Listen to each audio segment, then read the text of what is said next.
Hare Krishna Mataji and Prabhuji, Sandvat Pranam. Hare Welcome to Krishna. our Bhagavad Gita session on 108 important shlokas.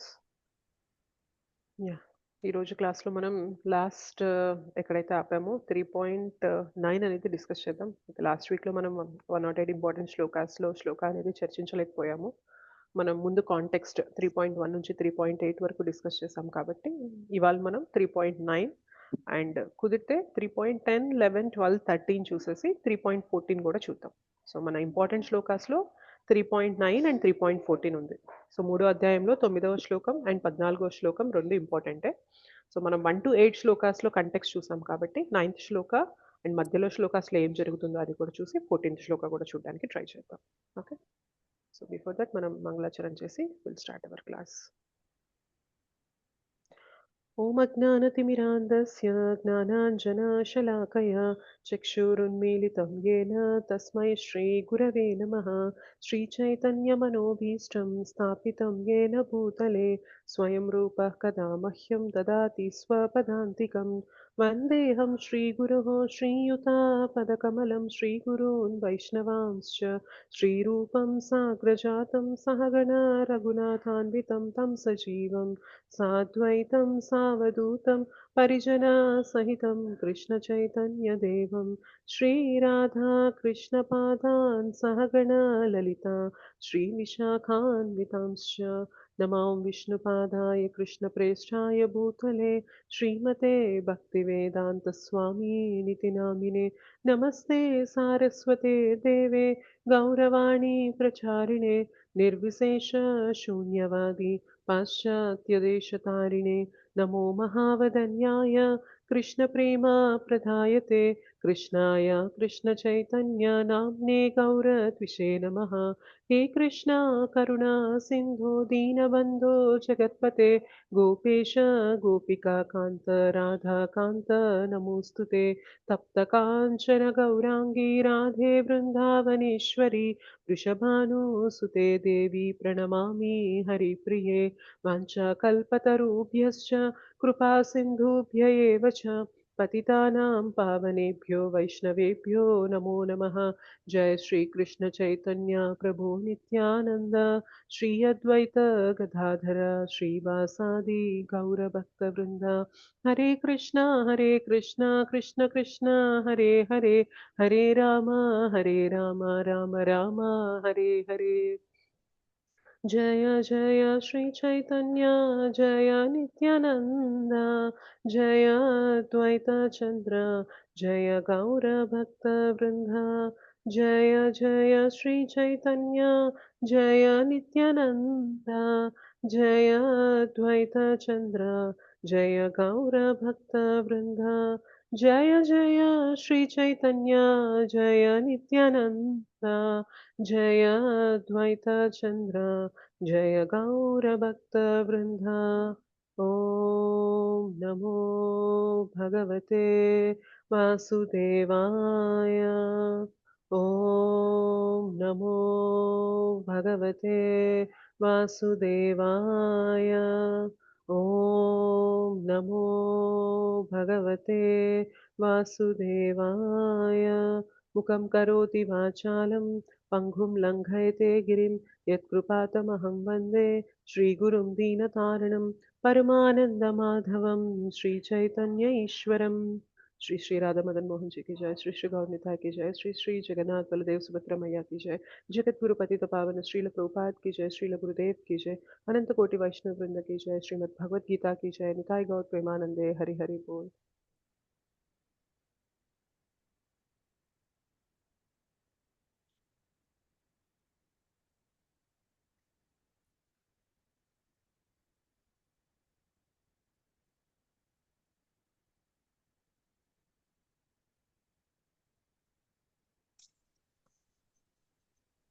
Thank you so much, Mataji and Prabhuji, for joining the session. Radhe Krishna Mataji. Hare Krishna Mataji. Okay, ఎవరైనా చెప్పగలరా 1 to 8 శ్లోకాస్లో అర్జునకు వచ్చిన question ఏంటి, కృష్ణ ఏం చెప్తున్నారు, ఏం నడుస్తుంది అనేది చెప్పగలరా? ఎస్ కమలా కుమారి మాతాజీ చెప్పండి. మాతాజీ, కర్మ కర్మ చేయాలా వద్దా అనే ఒక అనిశ్చిత అదిలో వస్తారు మాతాజీ, ఏది శ్రేయోదాయకమో ఏంటి అనేసి. ఆ తర్వాత 8 శ్లోకాస్ లోని జ్ఞానము ద్వారా బుద్ధి కర్మ దాని గురించి అంతా, అది పవిత్రీకరణ, విద్యుత్ ధర్మాలు నిర్వహించడం ద్వారా మనం పవిత్రీకరణం అవుతాము అని చెప్తారు. మళ్ళీ ఈ త్రిగుణాలను అనుసరించి మనం కర్మలు చేస్తూ ఉంటాము. ఆ త్రిగుణాలకు లోబడి ఏ కర్మ చేయకుండా ఉండలేము. ఈ త్రిగుణాలకు ద్వారా మనం ఏదో కర్మ చేస్తూనే ఉంటాం గాని మనం కర్మ చేయకుండా ఉండలేము. మిథ్యాచారి అయితే చెప్పారు మాతాజీ, మిథ్యాచారి అంటే ఇంద్రియాలను నిగ్రహించినట్టు కనిపిస్తారు కానీ లోపల మాత్రం అతనికి వేరే వ్యామోహాలన్నీ ఉంటాయి, ఒక్కోసారి దానికి లోనైపోతారు. అలాంటి వాళ్ళని మిథ్యాచారులు అని చెప్తారు అని చెప్తారు మాతాజీ. అదే మనం అదే కర్మ చేస్తూ ఆ కర్మ ఫలాల్ని ఫలాపేక్ష లేకుండా చేయాలి. నిష్కామ కర్మయోగం కూడా చెప్పారు మాతాజీ. కరెక్ట్. సో అర్జున క్వశ్చన్ అడుగుతారనమాట, కన్ఫ్యూజన్ వస్తుంది. సెకండ్ చాప్టర్ లో 49th శ్లోకాన్ని బేస్ చేసుకొని దూరేణ హ్యవరం కర్మ అని అన్నప్పుడు, సో ఇప్పుడు అవరం కర్మ ఏంటి? నేను యుద్ధం చేయడమే అవరం కర్మ కదా, మరి అక్కడ వదిలేయమని చెప్తున్నారు, మళ్ళీ యుద్ధం చేయమంటున్నారు అని కన్ఫ్యూజన్ వచ్చినప్పుడు అర్జున కృష్ణని అడిగినప్పుడు కృష్ణ చెప్తారనమాట, నేను వదిలేమంది నిన్ను కర్మ చేయమని కాదు, కర్మ బంధనాల నుండి బయటకు వచ్చేలాగా కర్మ ఫలితాల పైన వ్యామోహం లేకుండా కర్మ చేయమని చెప్తున్నాను అని కృష్ణ క్లారిటీ ఇస్తారనమాట. అయితే 2 రకాలుగా కూడా మనము 2 మార్గాలు కూడా ఉత్తమమైనవే మన ఆత్మ సాక్షాత్కారం కోసం. కర్మ పరంగా కూడా వెళ్ళొచ్చు, జ్ఞాన మార్గంలోనూ వెళ్ళొచ్చు. అయినప్పటికీ కూడా నీకు శ్రేయోదాయకమైనది ఏంటి అంటే నువ్వు కర్మ పద్ధతిని తీసుకొని వెళ్ళు, జ్ఞాన మార్గంలో వద్దు, అది నీకు ఎలిజిబుల్ కాదు నువ్వు అని చెప్పి చెప్తారనమాట. సో దాంట్లోనే మనకి మిథ్యాచారి గురించి, కోసం కూడా అన్ని చెప్పారు కదా మాతాజీ. కర్మకాండ, కర్మ యోగా, జ్ఞాన యోగా, అష్టాంగ యోగా, ఫైనల్ గా మనకి భక్తి యోగా ఉంటుందని చెప్పి ఆ రోజు చూసుకున్నాం. ఫైన్. ఇవాళ మనం 3.9 శ్లోక అనేది చూద్దాం. ఓకే.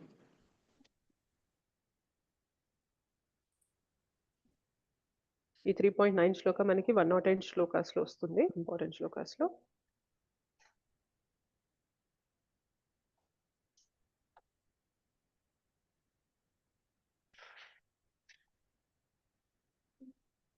అయితే మరి ఎలా కర్మ చేస్తే నేను కర్మబంధనాల్లో చిక్కుకోకుండా ఉంటాను? మరి నువ్వు కర్మ చేయమంటున్నావు కానీ కృష్ణ, మరి ఏ విధంగా కర్మ చేస్తే నేను కర్మబంధనాల్లో చిక్కుకోకుండా ఉండగలను? ఇప్పుడు ఇంతమందిని చంపాల్సి వస్తుంది, ఇంతమందిని చంపిన పాపం నేను అనుభవించాల్సి వస్తుంది, మరి నేను ఎలా చేయాలి అని అడిగినప్పుడు ఆ క్వశ్చన్కి అర్జున మనస్సులో కలిగే సందేహానికి ఆన్సర్గా మనకి 3.9 శ్లోక కృష్ణ చెప్తున్నారు అనమాట. అంటే ఇక్కడ బేసిక్గా అర్జున ఏం క్వశ్చన్ అడగలేదు కానీ కృష్ణ చెప్పేస్తున్నారు. అర్జున మొదట్లో 3.1 శ్లోకాలు అడిగిన క్వశ్చన్కే ఓకే నువ్వు కర్మబంధనాల్లో చిక్కుకుంటానని అనుకుంటున్నావేమో, ఈ విధంగా నువ్వు కర్మ చేస్తే నువ్వు కర్మబంధనాల్లో చిక్కుకోవు అని చెప్పడానికి ఈ శ్లోక చెప్తున్నారు. సో చూద్దాం ఇది. యజ్ఞార్థాత్ కర్మణోన్యత్ర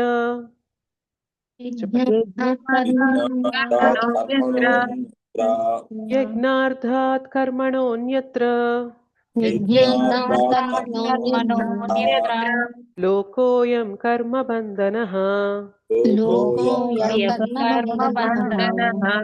లోకోయం కర్మబంధనః తదర్థం కర్మ కౌంతేయ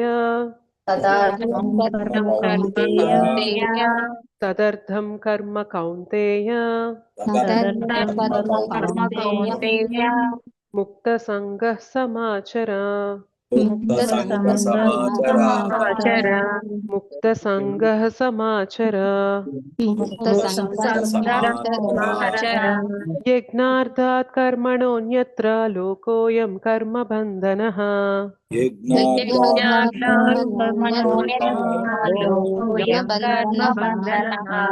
యజ్ఞార్థాత్ కర్మణోన్యత్ర లోకోయం కర్మబంధనః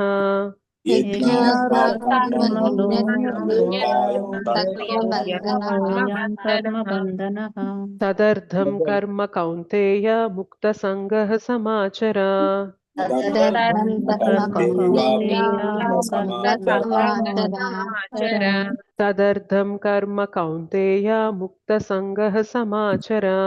తదర్థం కర్మ కౌంతేయ సమాచర. యజ్ఞార్థాత్ కర్మణోన్యత్ర లోకోయం కర్మ బంధనః తదర్థం కర్మ కౌంతేయ ముక్తసంగః సమాచర.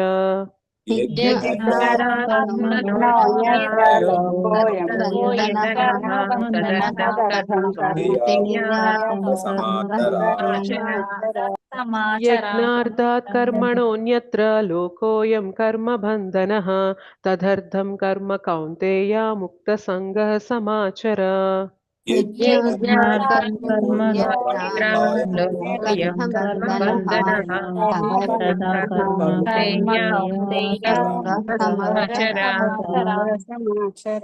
ఓకే, రాణి మాతాజీ శ్లోక చదువుతారా? చదువుతాను మాతాజీ. హరే కృష్ణ మాతాజీ. యజ్ఞార్థాత్ కర్మణోన్యత్ర లోకోయం కర్మ బంధనః తదర్థం కర్మ కౌంతేయ ముక్త సంగః సమాచర. థ్యాంక్ యూ మాతాజీ. కమలా కుమారి మాతాజీ అనువాదం చదువుతారా? చదువుతాను మాత. హరే కృష్ణ మాత. అనువాదం. విష్ణువు కొరకు యజ్ఞ రూపమున కర్మను అనురింపవలను. లేనిచో ఈ భౌతిక జగత్తున కర్మ బంధకారము కాగలదు. అందుకే ఓ కుంతి పుత్ర, విష్ణువు ప్రియర్థమే నీ విద్యుక్త ధర్మములను ఓనరింపుము. హరే కృష్ణ. హరే కృష్ణ. థ్యాంక్ యూ మాతాజీ. స్వాతి మాతాజీ భాష్యం చదవండి. హరే కృష్ణ మాతాజీ. దండవత్ ప్రణామ్. హరే కృష్ణ. దండవత్ ప్రణామ్. సాధారణంగా దేహ పోషణ కొరకైనను మానవుడు కర్మ చేయవలసి ఉండుటచే ఆ ప్రయోజనము సిద్ధించున్నట్లుగా వర్ణాశ్రమములకు సంబంధించిన విద్యుక్త ధర్మములు నిర్దేశింపబడినవి. యజ్ఞము అనగా విష్ణువు లేదా యజ్ఞాచరణము. యజ్ఞాచరణములన్నీయు విష్ణుప్రీతి కొరకై ఉద్దేశింపబడినవి. యజ్ఞో వై విష్ణువు అని త్రైత్తిరీయ సంహిత 1.7.4 చెప్పుచున్నది. మానవుడు తనకు విధింపబడిన యజ్ఞములను ఆచరించినను లేదా విష్ణు భగవానుని ప్రీత్యర్థం ప్రత్యక్షంగా ఆరాధించినను ఒకే ప్రయోజనమును పొందగలడు. అనగా ఈ శ్లోకమున తెలుపబడినట్లుగా కృష్ణ చైతన్యం అనున్నది యజ్ఞము ఆచరించుటయే. వర్ణాశ్రమ పద్ధతి కూడా విష్ణు ప్రీతినే లక్ష్యముగా భావించును. వర్ణాశ్రమాచారవతా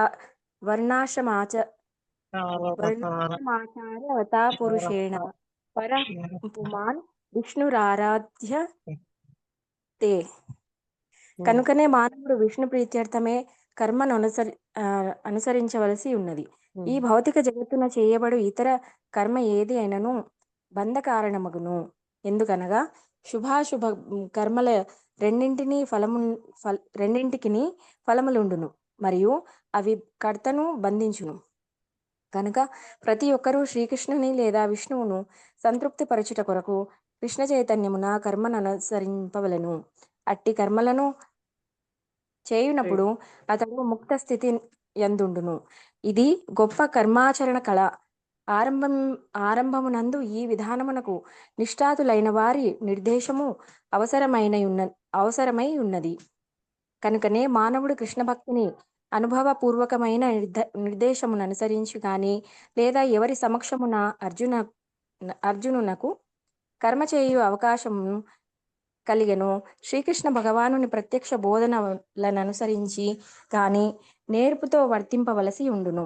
ఇంద్రియ సంతృప్తి కొరకు కాకుండా శ్రీకృష్ణుని సంతృప్తి కొరకు ప్రతి కర్మను నిర్వహింపవలెను.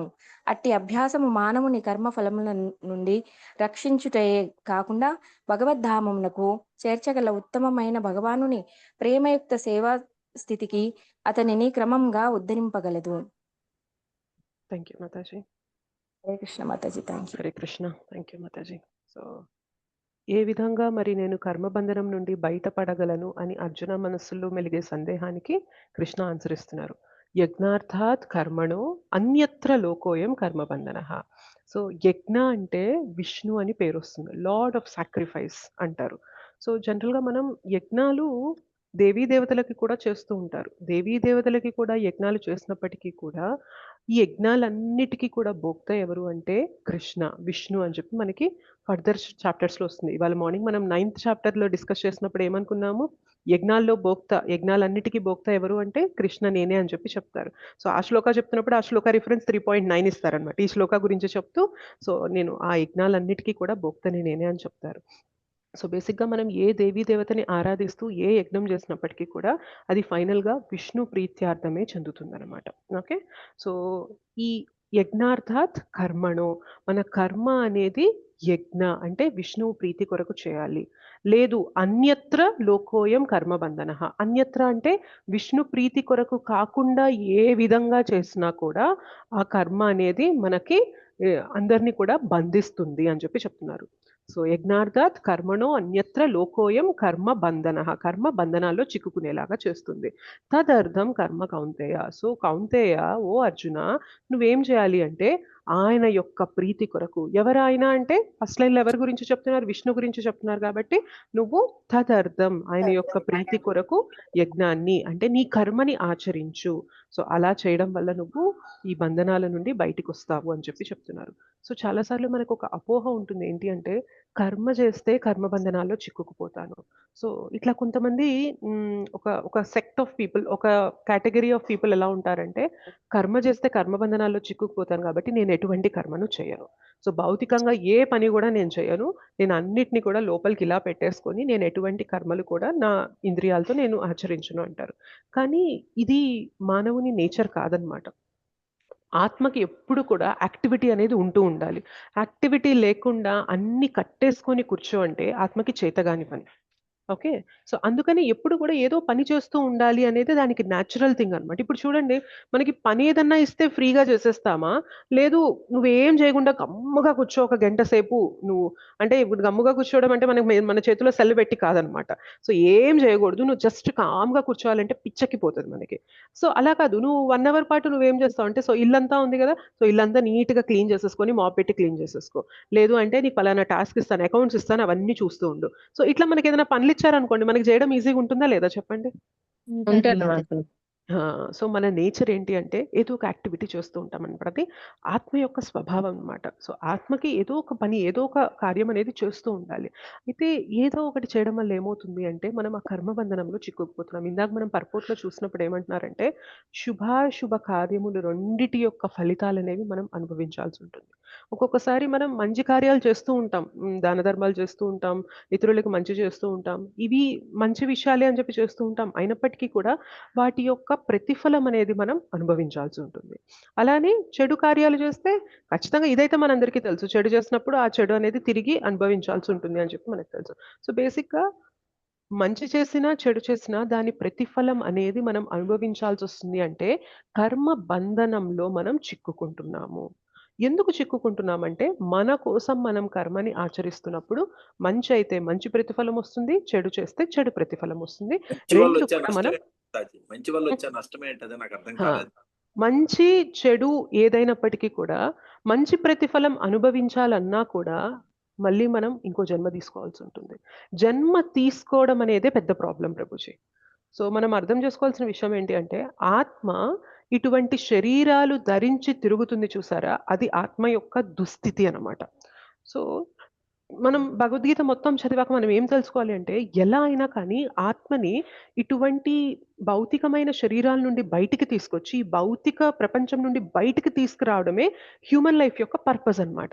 సో, ఇక్కడ మంచి పని మనకి మంచిగానే కనిపిస్తున్నప్పటికీ కూడా, దాని ప్రతిఫలం అనుభవించడానికి కూడా మళ్ళీ మనం జన్మ తీసుకోవాల్సొస్తుంది. మళ్ళీ జన్మ తీసుకోవడం అంటే ఏంటి? ఆత్మ మళ్ళీ ఇంకో శరీరంలోకి ఎంటర్ అవ్వాలి. సో, ఒకసారి శరీరంలోకి ఎంటర్ అయిందనుకోండి, ఏ వ్యక్తి కూడా, ఏ పర్సన్, అంటే మీరు ఏ ఒక్క వ్యక్తిని మనం ఎగ్జామిన్ చేసినా గూడా, ప్రతి ఒక్కరి జీవితంలో మంచి ప్రతిఫలాలు అనుభవిస్తారు. చెడు కూడా ఉంటుంది. కంప్లీట్‌గా వీళ్ళ జీవితంలో మంచే ఉంటుందా అంటే ఉండదనమాట.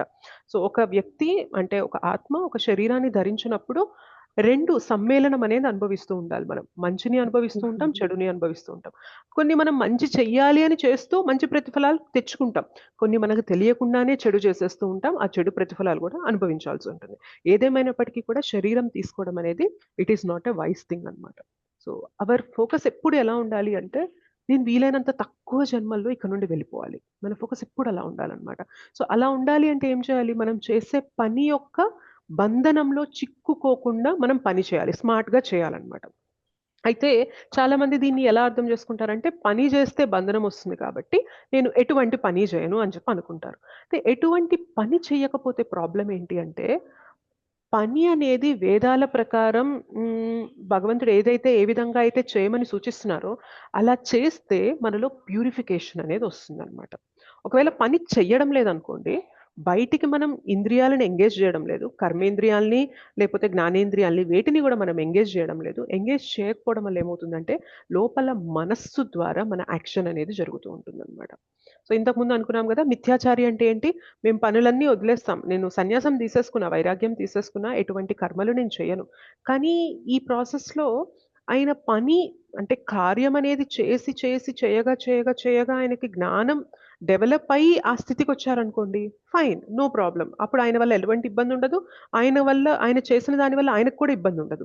కానీ ఇమ్మెచ్యూర్ స్టేట్‌లో పరిపక్వత చెందకుండా నేను నా కార్యాన్ని, కర్మల్ని వదిలేస్తాను అన్నప్పుడు ఏమవుతుంది అంటే, కొంతకాలం మనం మన డిటర్మినేషన్‌తో, మన యొక్క పట్టుదలతో చేయకూడదు అని ఉంటాం కానీ, కొన్ని రోజుల తర్వాత ఏమవుతుందంటే, మనస్సు పీకేస్తూ ఉంటుందనమాట. లేదు, నేనది చేయాలి, నేనది అనుభవించాలి, నేనిది చేయాలి, ఇది చూడాలి, ఇది తినాలి, ఇది వెళ్ళాలి, అక్కడికి వెళ్ళాలి, ఇది చేయాలి అని చెప్పి మనసు పీకేస్తూ ఉంటుందనమాట.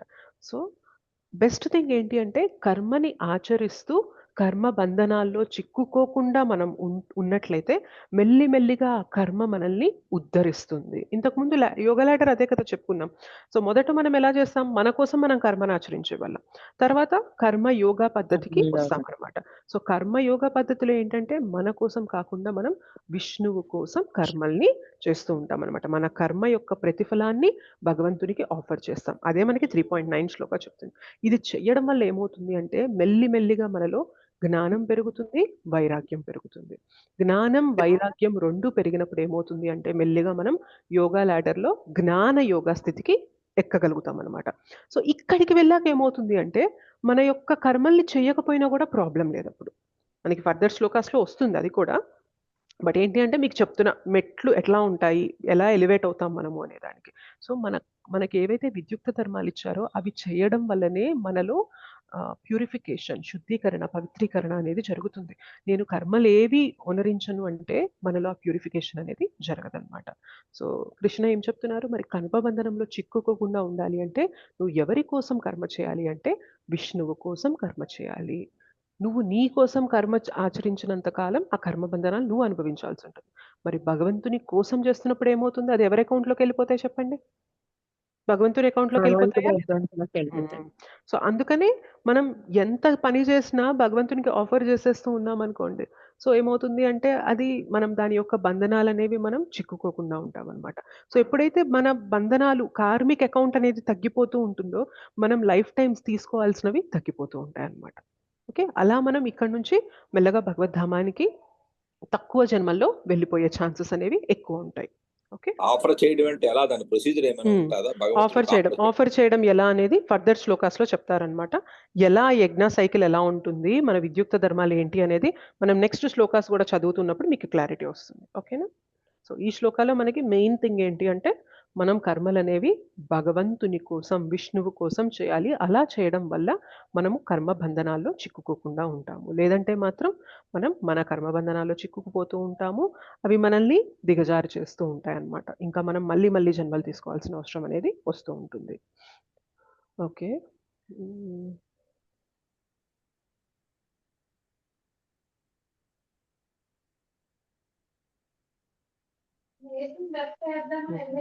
ఇక్కడ చూసినట్లయితే ఇంద్రియ సంతృప్తి కోసం కాకుండా, కృష్ణుని ప్రీతి కోసం చేసే మనము కర్మ అనేది చేస్తూ ఉండాలి. అలా చేయడం వల్ల బంధనం అనేది ఉండదు.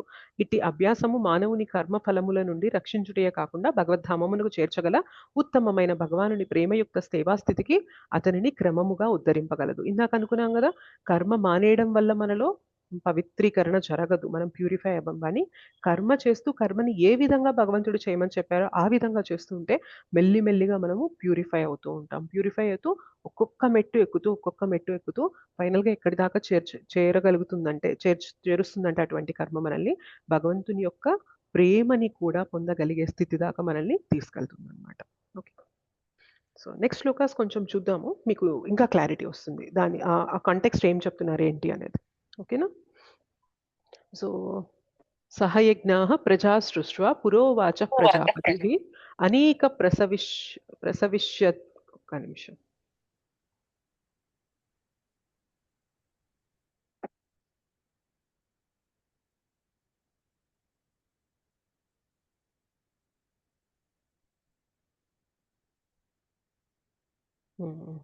సహయజ్ఞాః ప్రజా సృష్ట్వా పురోవాచ ప్రజాపతిః అనేన ప్రసవిష్యాధ్వం ఏషావోస్త్వ ఇష్టకామదుక్.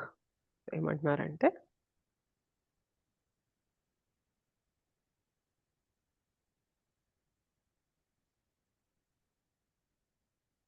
సృష్టి ఆరంభమున సర్వజీవులకు ప్రభువైన భగవానుడు మానవులను మరియు దేవతా సమూహములను విష్ణు ప్రీత్యర్థమైన యజ్ఞములతో సహా సృష్టించి జగత్తునకు పంపి ఈ యజ్ఞములచే మీరు సంపన్నులు కండు ఏలయన వీని ఆచరణము మీ సుఖ జీవనమునకు మరియు బంధ విముక్తికి కావలసిన సర్వాభీష్టములను నొసంగును అని ఆశీర్వదించను.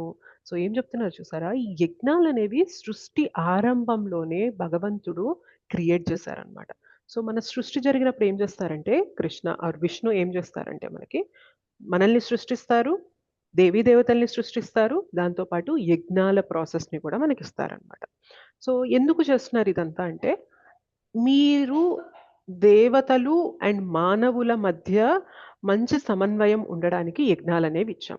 సో మానవులు ఏం కావాలి? మానవుల మనుగడ కోసం వాళ్ళకి మంచిగా ఆహారం అనేది కావాలి. సో ఆహారం కోసం వర్షాలపైన ఆధారపడి ఉండాలి. మంచి సీజన్స్, క్లైమేటిక్ కండిషన్స్ అనేవి బాగుండాలి. ఎన్వైరన్మెంట్ అనేది బాగుండాలి. బాగుండాలి అంటే అది ఎవరి చేతిలో పెట్టారు? భగవంతుడు దేవీ దేవతల చేతిలో పెట్టారా లేదా చెప్పండి? Yes or no? Indra, Chandra, Varuna, Vayu, Agni, సూర్య వీళ్ళందరూ కూడా మన యొక్క ప్రకృతిలో కొన్ని భాగాలకి అధిపతులుగా ఉంచారనమాట. సో కృష్ణని వీళ్ళందరినీ కూడా నియమిస్తారు. ఫ్యూచర్ చాప్టర్స్ లో తెలుస్తున్నది. బట్ ఈ శ్లోకాలు చూసినట్లయితే భగవంతుడు సృష్టి ఆరంభంలో మానవుల్ని సృష్టిస్తున్నారు, దేవీ దేవతల్ని సృష్టిస్తున్నారు, యజ్ఞాచరణాల్ని కూడా ఇచ్చారనమాట. సో మనల్ని ఎట్లా బ్రతకమని చెప్పారు అంటే భగవంతుడు మీకు కావాల్సిన అవసరాలు తీర్చుకోవడానికి యజ్ఞాలనేవి ఆచరిస్తూ దేవీ దేవతల్ని సంతృప్తి పరిస్తే మీ యజ్ఞాచరణం వలన సంతృప్తి పడిన దేవీ దేవతలు మీకు కావాల్సినవన్నీ కూడా మీకు ఇస్తారు. సో అలా మీరిద్దరూ సమన్వయంలో ఉంటూ చక్కగా మీరు జీవనాన్ని ముందుకు నడిపించండి, సాగండి అని చెప్పి ఈ ఉద్దేశంతో భగవంతుడు ఈ ముగ్గురిని కూడా సృష్టించారు. ఎవరెవరిని సృష్టించారంటున్నారు చెప్పండి? మానవుల్ని, దేవతల్ని, యజ్ఞాన్ని, యజ్ఞ యజ్ఞం. ప్రాసెస్ ని. సో మనల్ని ఏం చేయమంటున్నారు? మీరు సమృద్ధిగా, పుష్కలంగా, మంచిగా, సుభిక్షంగా ఉండాలి అంటే ఏం చేయాలంటే యజ్ఞాచరణ చేసినప్పుడు దేవీ దేవతలు ప్లీజ్ అవుతారు. కాబట్టి వాళ్ళు మీకు మంచిగా టైంకి వర్షాలు ఇస్తారు, టైంకి ఎండలు ఇస్తారు, టైంకి ఋతుపవనాలు ఇస్తారు, టైంకి మంచిగా గాలులు వీచేలా చేస్తారు. అన్నీ కూడా మంచిగా జరుగుతాయి. ప్రజలకి ఎటువంటి ఇబ్బంది లేకుండా మంచి ఆహారం తీసుకుంటారు. సో కానీ దేవీ దేవతలకి మీరు పూజించకుండా డైరెక్ట్ గా కృష్ణ భగవాన్ని పూజించండి అని కూడా చెప్తుంటారు కదా, మరి దీన్ని ఎలా ఎగ్జాక్ట్లీ. అర్థం చేసుకోవాలి? మనం ఇంకా థర్డ్ చాప్టర్ లోనే ఉన్నాము. భక్తి యోగ చాప్టర్స్ కి వచ్చేసరికి అది రివీల్ ఓకే. అవుతుంది అనమాట. ఓకే. ఓకేనా? సో ఈ దేవీ దేవతలకి శక్తిని కూడా ఎవరిస్తున్నారు? ఇక్కడ భగవంతుడే అది సృష్టించారు కదా. అంతే ఇప్పుడు మనం అదే కానీ అంటున్నాం.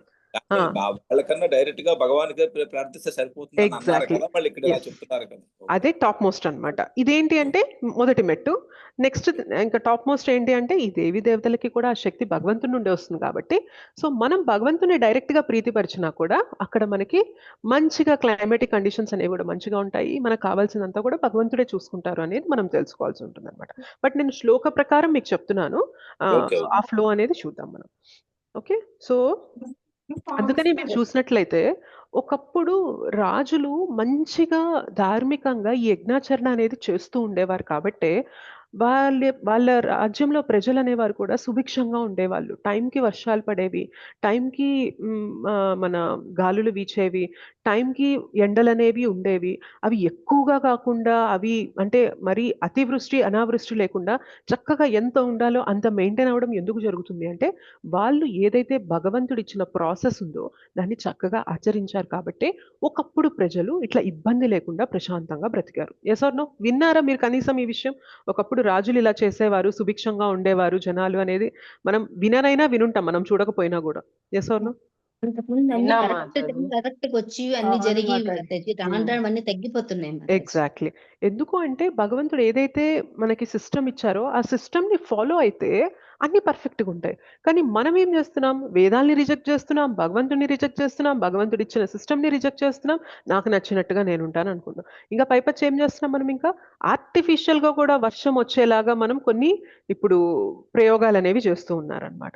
సో, ఒకటి గుర్తుపెట్టుకోవాలి మనం. మనకి చాలా లిమిటెడ్ పవర్ ఉంది. లిమిటెడ్ ఫ్రీడమ్ ఉంది. మనం ఆర్టిఫిషియల్‌గా ఏది చేసినా గూడా ఒక్కొక్కసారి ఎట్లా అయితది అంటే, మన ప్రాబ్లమ్ ఒకటైతే, మనం ఆలోచించే సొల్యూషన్ అనేది మన ప్రాబ్లమ్ కన్నా పెద్ద ప్రాబ్లమ్‌ని తీసుకొస్తూ ఉంటుంది చాలా సార్లు. So, we might be having a problem. ఒక ప్రాబ్లమ్ ఉంటుంది. ఆ ప్రాబ్లమ్‌కి సొల్యూషన్ తేవాలి అని చెప్పి మనం చాలా ప్రయత్నం చేస్తూ ఉంటాం మన బుర్రతో. భగవంతుడిని పక్కన పెట్టి, వేదాల్ని పక్కన పెట్టి చాలా ప్రయత్నం చేస్తాం. కానీ ఏమైతది అంటే, మనం ఏదైతే సొల్యూషన్ తీసుకొస్తున్నామో ప్రా మనకు ఒరిజినల్ ప్రాబ్లమ్ కన్నా కూడా ఈ సొల్యూషన్ వల్ల ఇంకా పెద్ద ప్రాబ్లమ్ కూడా క్రియేట్ అయ్యే ఇదికి మనం తీసుకెళ్తూ ఉంటామనమాట. సో, అందుకనే we should always depend on the supreme lord. ఏదైతే వేదాల్లో మనల్ని ఏ విధంగా బ్రతకమని భగవంతుడిచ్చారో, ఆ విధంగా బ్రతికితే ఇక్కడ ఉన్నంత కాలం కూడా ప్రశాంతంగా ఉంటాం. అండ్ ఇక్కడ నుండి త్వరగా వెళ్ళిపోయే మార్గం ఏంటో కూడా మనకి గోచరిస్తుందనమాట. లేదు మనం విరుద్ధంగా వెళ్ళిపోతున్నాము అంటే ఉన్నంత కాలం ప్రశాంతంగా ఉండలేం. తినే తిండిలో కల్ మనకి పోషణ అనేది ఉండదు. ఎందుకంటే టైమ్లీగా మనకి క్లైమేట్ అనేది మంచిగా ఉండడం లేదు కాబట్టి ఆహారంలో ఆ పోషణ ఉండదు. గ్రెయిన్స్ ఏవైతే పండుతున్నాయో అవి సమృద్ధిగా ఉండవు కాబట్టి మనం హెల్త్ కూడా అలానే ఉంటుంది. అండ్ మనం భగవంతుని రిజెక్ట్ చేస్తున్నాం కాబట్టి మనం స్పిరిచువల్‌గా కూడా ఎదగలేకపోతున్నాం అనమాట. ఓకే. సో, భగవంతుడిచ్చిన సిస్టమ్ ఏంటి? మనల్ని క్రియేట్ చేశారు. దేవీ దేవతల్ని క్రియేట్ చేశారు. యజ్ఞం యజ్ఞాలనేవి ఇచ్చి మీరు దేవీ దేవతలని ప్లీజ్ చేయడానికి యజ్ఞాచరణ చేసినప్పుడు వారు సంతృప్తి చెంది మీకు కావాల్సినవన్నీ కూడా ఇస్తారు. వాటిని మీరు మళ్ళీ వారికి ఆఫర్ చేసిన దాన్ని రెమినెంట్స్‌ని ఏదైతే మీకు మళ్ళీ యజ్ఞం అనేది మనం చేసి వారికి కృతజ్ఞత చెప్తూ మనకేదైతే మిగులుతుందో వాటిని మనం స్వీకరించాలి అని చెప్పి చెప్తారనమాట. ఫర్దర్ శ్లోకాస్‌లో వస్తుంది చూద్దాం.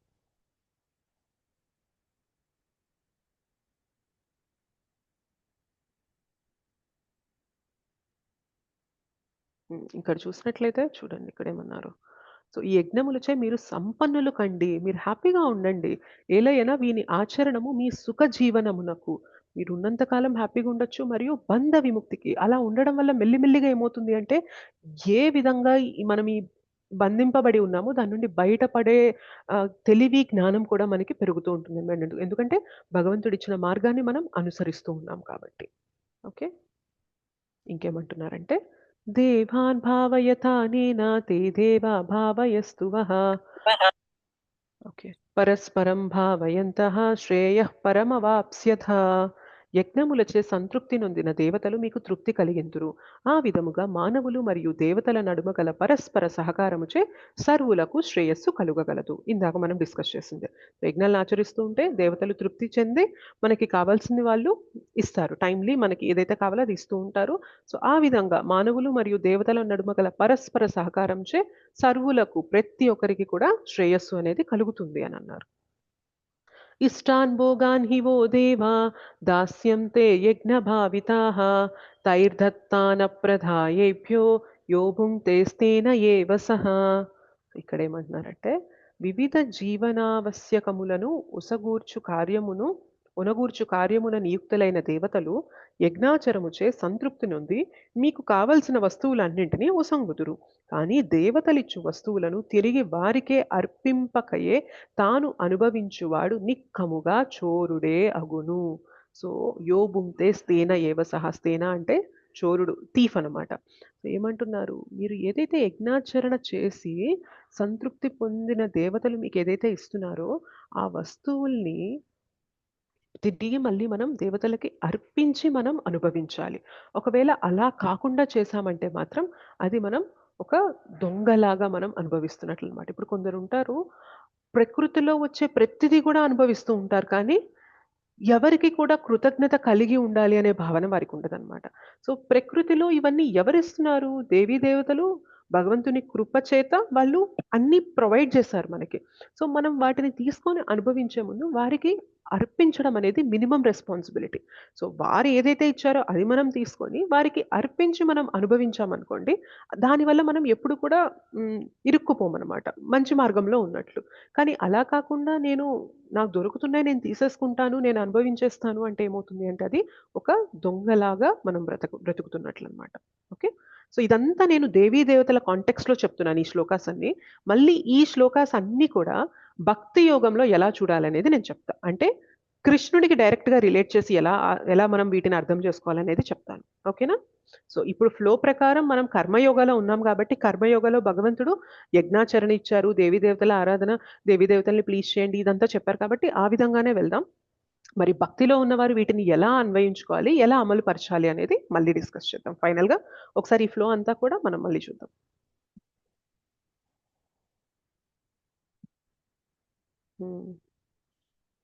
నెక్స్ట్ ఏమంటున్నారు? యజ్ఞశిష్టాసినః సంతో ముచ్యంతే సర్వకిల్బిషైః భుంజతే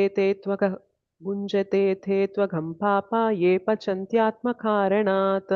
యజ్ఞమున అర్పింపబడిన ఆహారమును స్వీకరించుట వలన భగవద్భక్తులు సర్వ విధములైన పాపముల నుండి విముక్తులగుదురు. తమ ఇంద్రియ ప్రీతి కొరకే ఆహారమును సిద్ధము చేసుకుని వారు కేవలము పాపమునే భుజింతురు. సో, యజ్ఞంలో అర్పించింది తీసుకోవడం వల్ల ఏమవుతుంది అంటే, మనం పాపాల నుండి విముక్తి పొందుతామనమాట. ఎందుకంటే ఒక దొంగలాగా మనం తినడం లేదిక్కడ. మనకేదైతే మనం తీసుకుంటున్నామో అది మనం కృతజ్ఞత తెలుపుతూ యజ్ఞంలో వారికి అర్పించి మనం తీసుకుంటున్నాం కాబట్టి, మనం పాపాల నుండి బయటపడుతూ ఉంటాము. అలా కాదు కేవలం మన ఇంద్రియ ప్రీతి కోసం నాకు అవైలబుల్‌గా ఉన్నాయి. ఓకే. నాకు ప్రకృతి ఇచ్చింది టైంకి. ఇవి నేను వండేసుకుంటా, నేను తినేసుకుంటా, నాకు నచ్చినట్లుగా నేనుంటాను అంటే ఏమవుతుంది అంటే, ఖచ్చితంగా వారు పాపాన్నే భుజిస్తున్నట్లు అని చెప్తున్నారనమాట. ఓకే. ఒక్క సెకండ్ మాతాజీ, పర్వాలేదా? అడగొచ్చా? ఆ! చెప్పండి ప్రభు. ఓకే. ఒక్క సెకండ్. 12లో హ్మ్. 12లో ఎందుకో ఇక్కడ భాష్యంలో చెప్పండి. ఉదాహరణకు మాంసభక్షకులకు ప్రకృతి హ్మ్. యొక్క భీకర రూపమైన కాళికాదేవి పూజ సూచించబడినది. హ్మ్. వారు ఆ దేవత ఎదుట జంతు బలిని హ్మ్. ఇయ్యవచ్చును. అది ఏమైనా చెప్పగలుస్తారా? ఓకే. ఉదాహరణకు ఆ. దేవాది దేవుని తత్వమును గూర్చి తెలియని వారికే దేవతా యజ్ఞములు ఆదేశింపబడినవి. నేను మళ్ళీ మీకు ఫ్లో చెప్తానన్నాను అది కదా! అది కాదు. ఇక్కడిది ఉదాహరణకు మాంసభక్షకులకు ప్రకృతి ఓకే. యొక్క కింద అదొక్కటి. ఓకే. మానవుని వివిధ భౌతిక గుణములు అనుసరించి వివిధ రకములైన యజ్ఞములు వేదములందు నిర్దేశింపబడినవి. మన గుణాలను బట్టి మనకే కొన్ని రకాల యజ్ఞాలనేవి ఇస్తారనమాట. అది సో, కాదు మాతాజీ. సత్వగుణంలో ఉన్నవారు యెస్. నెక్స్ట్ వస్తాను. ఉదాహరణకు మాంసం. వస్తాను. ఓకే. అక్కడికే వద్దాం. మనకి ఈ కాంటెక్స్ట్ కూడా కావాలి. అందుకని ఇక్కడి నుంచి వస్తున్నాను నేను. ఓకే. సో, మనకి త్రిగుణాలు ఉంటాయి కాబట్టి, మన యొక్క గుణాలని అనుసరించి మనము ఎటువంటి యజ్ఞాలైతే మనకి వేదాల్లో ప్రిస్క్రైబ్ చేశారో అటువంటి యజ్ఞాలనేవి మనం చేస్తూ ఉండాలి. ఇప్పుడు కొందరు సత్వగుణంలో ఉంటారు, కొందరు రజోగుణంలో ఉంటారు, కొందరు తమోగుణంలో ఉంటారు. అయితే ఇప్పుడు చూడండి, వివిధ దేవతల పూజలు కూడా అదే విధంగా వివిధ గుణములను అనుసరించే వివరింపబడినవి. సో, యజ్ఞాలు ఎలా అయితే గుణాల్ని బట్టి ఇచ్చారో, కొన్ని దేవీ దేవతల పూజలు కూడా మనకి మన గుణాలను బట్టి మనకి నిర్దేశించారనమాట. ఉదాహరణకు మాంసభక్షకులకు ప్రకృతి యొక్క భీకర రూపమైన కాళీదేవి పూజ సూచింపబడినది. వారు ఆ దేవత ఎదుట జంతువుని బలి ఇయ్యవచ్చును. కానీ సత్వగుణమునందున్న వారికి విష్ణు భగవానుని ఆరాధన మాత్రమే ఆదేశింపబడినది. క్రమముగా ఆధ్యాత్మిక స్థితిని పొందుటయే ఈ యజ్ఞముల ఉద్దేశము. సామాన్య మానవులు పంచమహాయజ్ఞములను 5 యజ్ఞములను తప్పనిసరిగా చేయవలెను. సో, ఏమంటున్నారు చూసారా? మన గుణాలని బట్టి మనకి కొన్ని యజ్ఞాలు, కొన్ని దేవతల ఆరాధన అనేది ప్రిస్క్రైబ్ చేశారు అంటున్నారు. ఎవరైతే తమో గుణంలో నిండిపోయి ఉంటారో వారేంటంటే ఇంకా సత్వగుణంలో ఉన్నవారు జనరల్‌గా మాంసాన్ని స్వీకరించరు. ఓకే. సో, తమో గుణంలో ఉన్నవారికి మాంసం తినాలి, నాన్ వెజ్ తినాలి అనే ఇది ఉంటుంది కాబట్టి అన్‌రిస్ట్రిక్టెడ్‌గా ఎట్లా అంటే అట్లా తినడం కన్నా కూడా ఓకే. నేను తినాలి అనుకున్నప్పుడు, నేను ఈ జంతువుని కాళీదేవి దగ్గర బలి ఇచ్చి, ఆ తర్వాత అంటే సాక్రిఫైస్ యజ్ఞం అనేది చేసిన తర్వాత ఏదైతే వస్తుందో, అది నేను స్వీకరిస్తాను ప్రసాదంగా అని ఇది తమోగుణంలో ఉన్న వారికి ప్రిస్క్రైబ్ చేసిందనమాట. సత్వగుణంలో ఉన్నవారు దీన్ని ఇమిటేట్ చేయకూడదు. అది వాళ్ళకి ప్రిస్క్రైబ్ చేసింది కాదు. సత్వగుణంలో ఉన్నవారికేంటి? డైరెక్ట్‌గా మీరు భగవంతుడిని, విష్ణువునే ఆరాధించండి. సో, సత్వగుణంలో చేయవలసిన యజ్ఞం ఏంటి అంటే విష్ణు ఆరాధన. తమోగుణంలో ఉన్నవారు వారి యొక్క తమోగుణంలో ఉన్న లక్షణాలనేవి మెల్లిమెల్లిగా పోవడానికి వారికి కొన్ని యజ్ఞాలనేవి ఇచ్చారు. దాంట్లో ఒకటి మనకిది కాళీదేవి దగ్గర బలి ఇచ్చి ఆ జంతువుని వారు వండుకొని తింటారనమాట. సో, ఒకప్పుడు ఇష్టం వచ్చినట్లు చంపేసి తినే వ్యక్తికి ఒక నియమం అనమాట. ఓకే. నేను అలా ఇష్టం వచ్చినట్లు తినకూడదు. నేను కాళీదేవికి అది ఆ జంతు బలి చేసి కాళీదేవి దాన్ని స్వీకరించిన తర్వాత నేను తీసుకోవాలి అని ఒక నియమాన్ని పెట్టుకుంటున్నారు కాబట్టి, మెల్లిగా ఏమవుతది అంటే, ఇలా చేయడం వల్ల ఆయన ఆ అలవాటు నుండి బయటకొస్తారనమాట. ఒకప్పుడు ఇష్టం వచ్చినట్లు తినేసే వ్యక్తి ఇప్పుడు ఒక నియమానికి కట్టుబడ్డారు. దీన్ని ఫాలో అవ్వగా ఏమవుతుంది అంటే, ఈ అలవాటు నుండి కూడా బయట పడగలిగే ఆ శక్తి అనేది వస్తుందనమాట. So, it is all a gradual process. మన యొక్క గుణాలను బట్టి మనకి కొన్ని పద్ధతులనేవి ప్రిస్క్రైబ్ చేయడం జరిగింది. ఓకే. ఈ ఇప్పుడు మొత్తం ఈ శ్లోకాస్ అన్నీ కూడా మనం దేవీ దేవతల కాంటెక్స్‌లో చూసాం కాబట్టి, ఇప్పుడు మనం మళ్ళీ ఇవే శ్లోకాస్ భక్తులు ఏ విధంగా అర్థం చేసుకోవాలి అనేది చూద్దాం. ఓకే. సో 3.9 శ్లోక క్లియర్. మనం ఏ పని చేస్తున్నా గాని విష్ణు ప్రీతి కొరకే చేయాలి. ఇది అంటే కర్మ యోగ పద్ధతిలో ఉన్నవారికైనప్పటికీ, భక్తి యోగ పద్ధతిలో ఉన్నవారైనప్పటికీ కూడా ఇది ఒకే కాంటెక్స్‌లో ఒకే విధంగా మనం అర్థం చేసుకోవచ్చు. మనం మన కోసం ఏదైనా కర్మ చేశామంటే ఆ కర్మలో మనం చిక్కుకుపోతాం.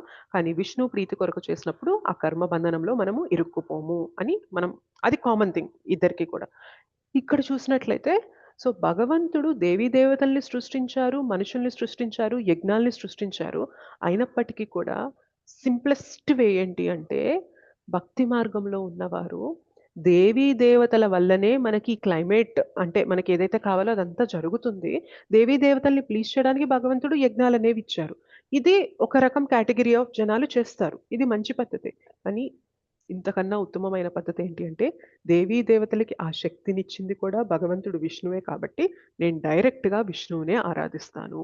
సో, దేవీ దేవతలకి అర్పించకుండా తింటే, లేతే వాళ్ళకి యజ్ఞాలనేవి చెయ్యకుండా ఉంటే, నేను పాపం అనేది చేసుకుంటాను అని ఇందాక అనుకున్నాం నార్మల్ వ్యక్తి. కానీ భక్తుడేంటి అంటే, దేవీ దేవతల బదులుగా నేను దేవీ దేవతల పైన వారి అధిపతి అయిన దేవాది దేవుడినే డైరెక్ట్‌గా పూజిస్తాను. సో, దానివల్ల ఏమవుతుంది అంటే, భగవంతుడు నన్ను కర్మబంధనంలో నుండి తీసేస్తారు. పాపాల నుండి నన్ను బయటికి తీసుకొచ్చేస్తారు. సో, ఇక్కడ భక్తులుగా మనం చేసే యజ్ఞం ఏంటి చెప్పండి? మరి ఇందాక ఇప్పుడు నార్మల్ వ్యక్తి ఏం చేస్తారు? Normal correct. భక్తులు చేసే యజ్ఞం ఏంటి అంటే జపయజ్ఞం అన్నమాట. సో, జపయజ్ఞం చేయడం ద్వారా మనము భగవంతుడినే మనం సంతృప్తి పరుస్తున్నామన్నమాట. మీకు తెలుసా? మనకి హైదరాబాద్‌లో కూడా I think ISKCON temple, Abids temple రిలేటెడ్‌గా ఎప్పుడైతే ఆ temple inauguration or temple construction రిలేటెడ్‌గా ఏదో జరుగుతున్నప్పుడు మనకి బాగా హైదరాబాద్‌లో ఫుల్ కరువుందంట.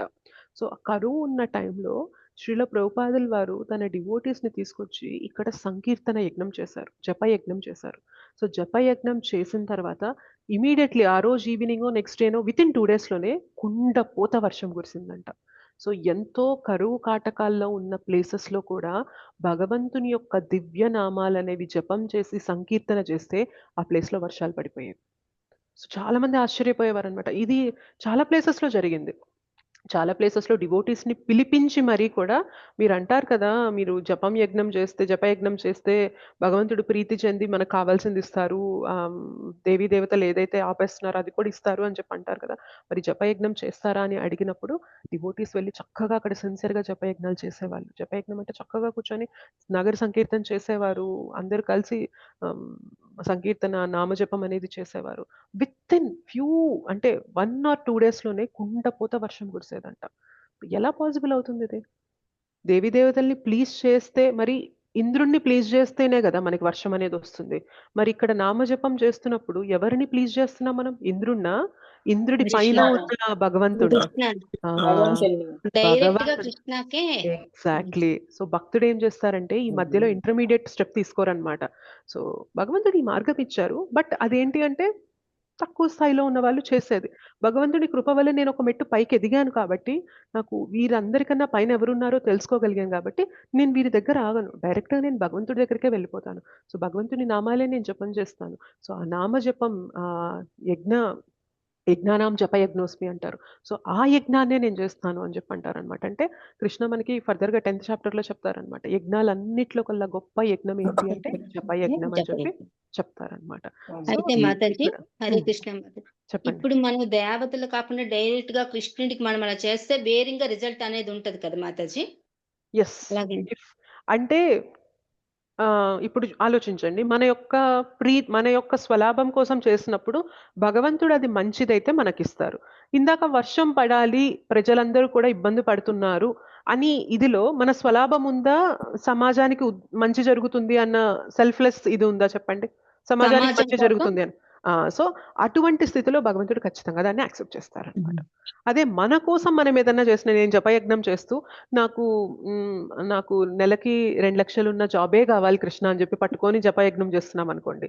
కృష్ణ ఇవ్వచ్చు, అదే. ఇవ్వకపోవచ్చు. కృష్ణ ఒకవేళ అది ఓకే. మంచిదైతే ఇస్తారు. మంచిది కాదంటే మాత్రం ఎంత జపయజ్ఞం చేసినా కూడా ఇవ్వరనమాట అది. So, it all depends on hour Dzire. మనం ఏది అడుగుతున్నామో అది మనకి మంచిదైతే కృష్ణ ఖచ్చితంగా ఇస్తారు. బట్ ఇది నేను ఎందుకు చెప్తున్నాను అంటే మనకి వర్షాలకి అధిపతి అనేది ఇంద్రుడు అనుకున్నప్పుడు ఈ విధంగా చేసినా కూడా యజ్ఞాలనేవి ఆచరించినప్పుడు ఇంద్రుడు ప్రీతి చెంది మనకు ఆ ప్లేస్‌లో వర్షాలనేవి ఇస్తారు. కానీ భక్తులు ఏం చేస్తారంటే డైరెక్ట్‌గా భగవంతుని సంతృప్తి పరిచేలాగా జపయజ్ఞం అనేది చేసి భగవంతుని కృపని పొంది వీళ్ళు ఏదైతే ఈ మార్గంలో పొందుతున్నారో అది ఇక్కడ భగవంతుని యొక్క కృప ద్వారా పొందేస్తున్నారనమాట. ఓకే. అర్థమైందా? ఓకే. అర్థమైంది మాతాజీ. యెస్. నెక్స్ట్ హరే శ్లోక కృష్ణ కూడా. మాతాజీ. చెప్పండి ప్రభుజీ. ఏ ఇయర్ అండి అది అయింది? ఇక్కడ టెంపుల్ ఇనాగ్రేషన్ టైంలోనే నేను విన్నాను ప్రభుజీ. నాకు ఇయర్ కరెక్ట్‌గా గుర్తులేదు. యెస్ ప్రభుజీ. జరిగిందది ఓకే. ఇక్కడ. అచ్చా. యెస్ ప్రభుజీ. మనకి ఇంగా మిరాకిల్ ఇండియాలో అది. చాలా ప్లేసెస్‌లో యెస్ ప్రభుజీ. ఇండియాలో చాలా ప్లేసెస్‌లో కూడా జరిగింది ఇలాగా. అచ్చా. ఒకవేళ నాకేదన్నా ఆర్టికల్ అలా ఏమన్నా తెలిస్తే నేను మీకు గ్రూప్‌లో షేర్ చేస్తాను. Okay yes Mataji, thank you.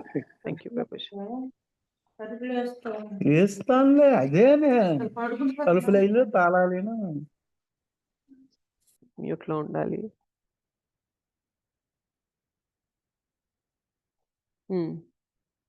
So, యజ్ఞములచే సంతృప్తి నొందిన దేవతలు మీకు తృప్తి కలిగింతురు. ఆ విధంగా మానవులు మరియు దేవతల నడుమ గల పరస్పర సహకారంచే సర్వులకు శ్రేయస్సు కలుగగలదు.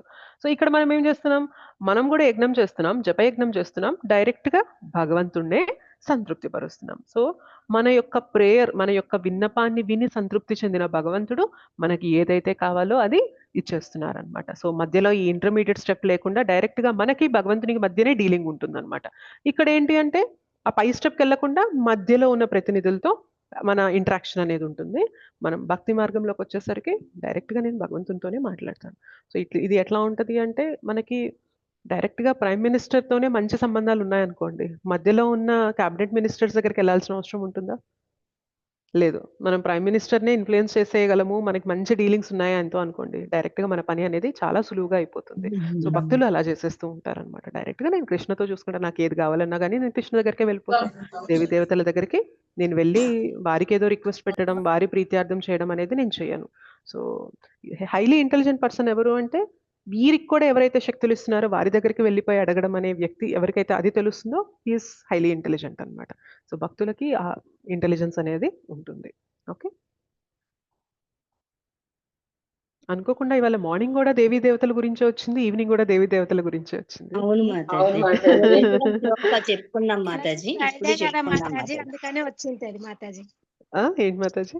ఈ రోజు ఫ్రైడే కదా మాతాజీ, అందుకే దేవి దేవతలు ఫ్రైడే అయితే ఏముంది మాతాజీ. ఎనీవే. స్పెషల్ గా రెండు సార్లు వచ్చింది అని యెస్ మాతాజీ. హరే కృష్ణ మాతాజీ, చాలా రోజులకు దర్శనం. హరి బోల్. యెస్ మాతాజీ. హరే మనం కృష్ణ. కంటిన్యూ చేద్దాం.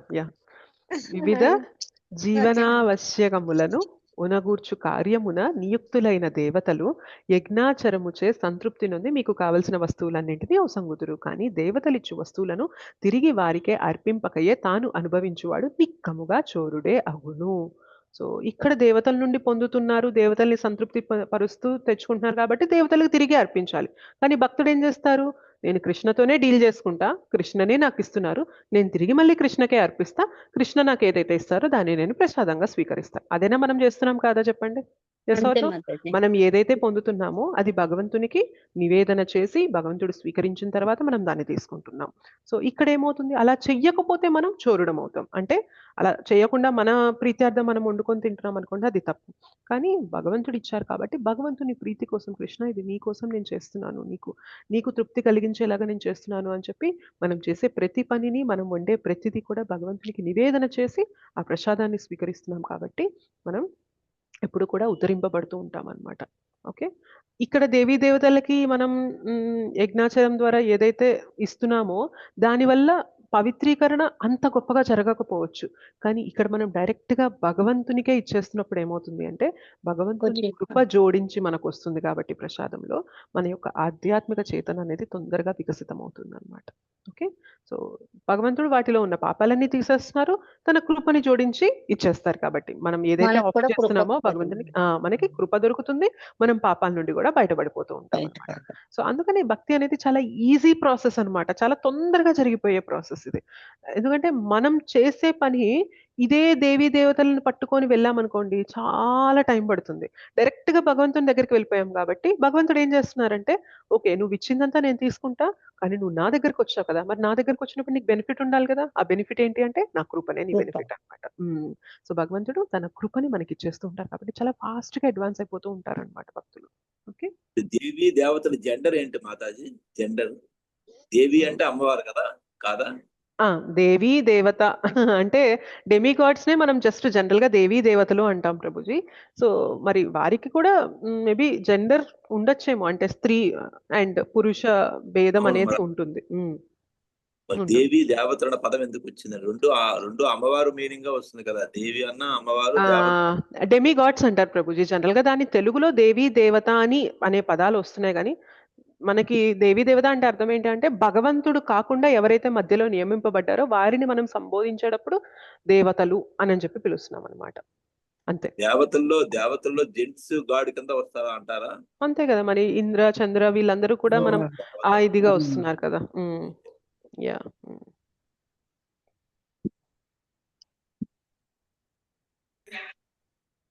ఇంకేమంటున్నారో చూడండి. యజ్ఞమున అర్పింపబడిన ఆహారమును స్వీకరించుట వలన భగవద్భక్తులు సర్వ విధములైన పాపం నుండి విముక్తులగుతురు. తమ ఇంద్రియ ప్రీతి కొరకే ఆహారమును సిద్ధము చేసుకున్న వారు కేవలము పాపాన్నే భుజింతురు. ఇందాక మనం డిస్కస్ చేసామన్నమాట. భగవద్భక్తులు ఏం చేస్తారంటే భగవంతునికి నివేదన చేసి తీసుకుంటారు కాబట్టి పాపాల నుండి విముక్తి పొందుతూ ఉంటారు. అండ్ అలా కాకుండా వారి యొక్క సంతృప్తి అంటే వారి యొక్క ఇంద్రియ ప్రీతి కోసం చేసుకుంటే మాత్రం ఖచ్చితంగా వాళ్ళు పాపాన్నే భుజిస్తున్నారు అని చెప్పి మనం కన్సిడర్ చేయాలి అని చెప్పి తెలుసుకుంటాం అన్నమాట. ఓకే. సో, ఇక్కడి దాకా అర్థమైందా మీకు? దేవీ దేవతల ఆరాధన విధంగా ఎలా అర్థం చేసుకోవాలి ఈ శ్లోకాల్ని? భక్తుల కాంటెక్స్‌లో ఎలా అర్థం చేసుకోవాలి ఈ శ్లోకాలనేవి అర్థమయ్యాయా? యెస్. అర్థమయ్యాయి మాతాజీ. ఓకే. ఇప్పుడు మనకి యజ్ఞ చక్రం అనేది వస్తుంది 3:14లో. కొంచెం దీనిపైన చూసి will try to close the class. అన్నాద్ భవంతి భూతాని అన్నాద్ భవంతి భూతాని భవంతి భూతాని అన్నాద్ భవంతి భూతాని అన్నాద్ భవంతి భూతాని భవంతి భూతాని పర్జన్యాదన్న సంభవః పర్జన్యాదన్న సంభవః యజ్ఞాద్ భవతి పర్జన్యో యజ్ఞాద్ భవతి పర్జన్యో యజ్ఞః కర్మ సముద్భవః యజ్ఞః కర్మ సముద్భవః అన్నాద్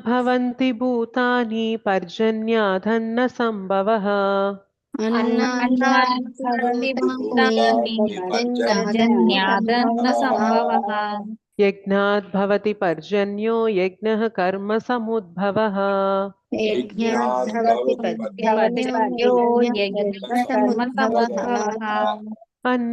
భవంతి భూతాని పర్జన్యాదన్న సంభవః యజ్ఞాద్ భవతి పర్జన్యో యజ్ఞః కర్మ సముద్భవః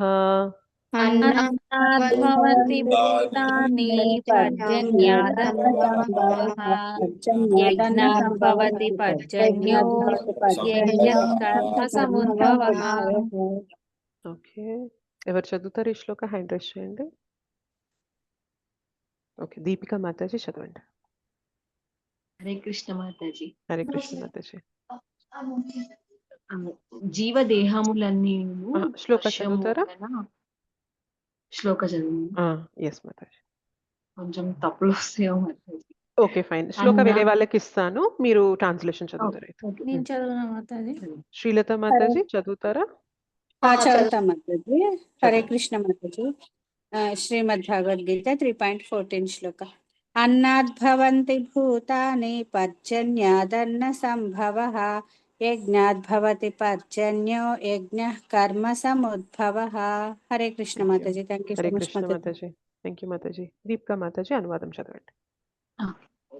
జీవదేహములన్నీయును వర్షము వలన ఉత్పన్నమైనట్టి ఆహార ధాన్యముపై ఆధారపడి జీవించును. వర్షము యజ్ఞచరము వలన కలుగును.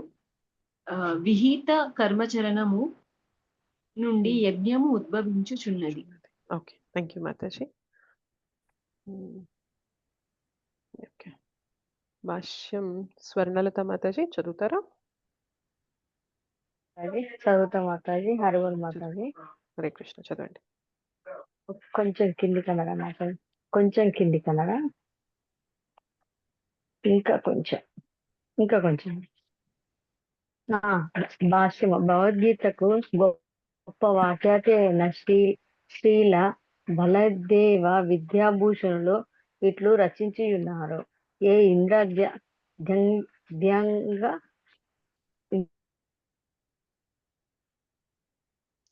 ఇంద్రాద్య అంగతయా వస్థితం వశిష్టం యజ్ఞం సర్వేశ్వరం విష్ణుమభ్యర్చ తచ్చేషమశ్నంతి తేన తద్దేహ యాత్రాం సంపాదయంతి. సర్వేశ్వర. మీ వాయిస్ కట్ అయిపోతుంది మధ్య మధ్యలో మాతాజీ. ఇంద్ర అవునా మాతాజీ? డిస్టర్బ్ వస్తుందా? సరే మరి వేరే వాళ్ళ మాతాజీ. ఎస్ మాతాజీ. మీది మధ్య మధ్యలో బ్రేక్ అవుతుంది. మాతాజీ. హరే కృష్ణ. ఓకే మాతాజీ. ఎస్ రాణి మాతాజీ చదవండి. ఓకే మాతాజీ. ఇక నుండి చదివేయండి. యజ్ఞ పురుషునిగా లేక సర్వయజ్ఞ భోక్తగా ప్రసిద్ధి నొందిన పరమ పురుషుడు దేవతలందరికీ ప్రభువు. దేహమునందలి సర్వ అవయములు దేహమును సేవించినట్టుగా ఆ దేవతలందరినీ భగవానుని సేవింతురు. ఇంద్రుడు, చంద్రుడు, వరుణుడు వంటి దేవతల సృష్టి పాలనకై నియమింపబడిన అధికారులైనందున వారు సంతృప్తి కొరకే వేదములు యజ్ఞములను నిర్దేశించుచున్నవి. యజ్ఞముల వలన తృప్తి నొంది దేవతలు ధాన్యమును సమృద్ధిగా ఉత్పత్తి చేయుటకు కావలసినంత గాలిని, వెలుతురును, నీటిని సమకూర్చుచుందురు. శ్రీకృష్ణ భగవానుని అర్పించినచో అతని వివిధ అంగములైన దేవతలను కూడా సహజముగానే పూజించినట్లగును. కనుకనే ఆ దేవతలను ప్రత్యేకించి పూజింపనవసరము లేదు. కనుకనే కృష్ణ చైతన్యవంతుడైన భగవద్భక్తులు ఆహారమును తొలుత శ్రీకృష్ణునికి అర్పించి పిదప దానిని గ్రహింతురు. ఈ విధమైన కర్మ ద్వారా దేహము ఆధ్యాత్మికంగా పోషింపగలదు. దేహమునందలి పూర్వపు పాపములన్నీ నశించుటయే కాకుండా దేహము భౌతిక ప్రకృతిలోని సమస్త కల్మషముల నుండి కూడా విముక్తమగును. అంటువ్యాధి వ్యాపించినప్పుడు వ్యాధి నిరోధక ఔషధము నుండి కూడా అంటువ్యాధి నుండి మానవుని రక్షించినట్లుగా విష్ణువుకు అర్పింపబడిన ఆహారము మనలను భౌతిక విషయాసక్తి నుండి రక్షించును. ఇట్టి అభ్యాసమునకు అలవాటు పడిన వాడే భగవద్భక్తుడుగా పిలువబడిను. కనుక కృష్ణ ప్రసాదముచే భుజించు కృష్ణ చైతన్యవంతుడు ఆత్మానుభూతి మార్గముల పురోభివృద్ధికి అవరోధముల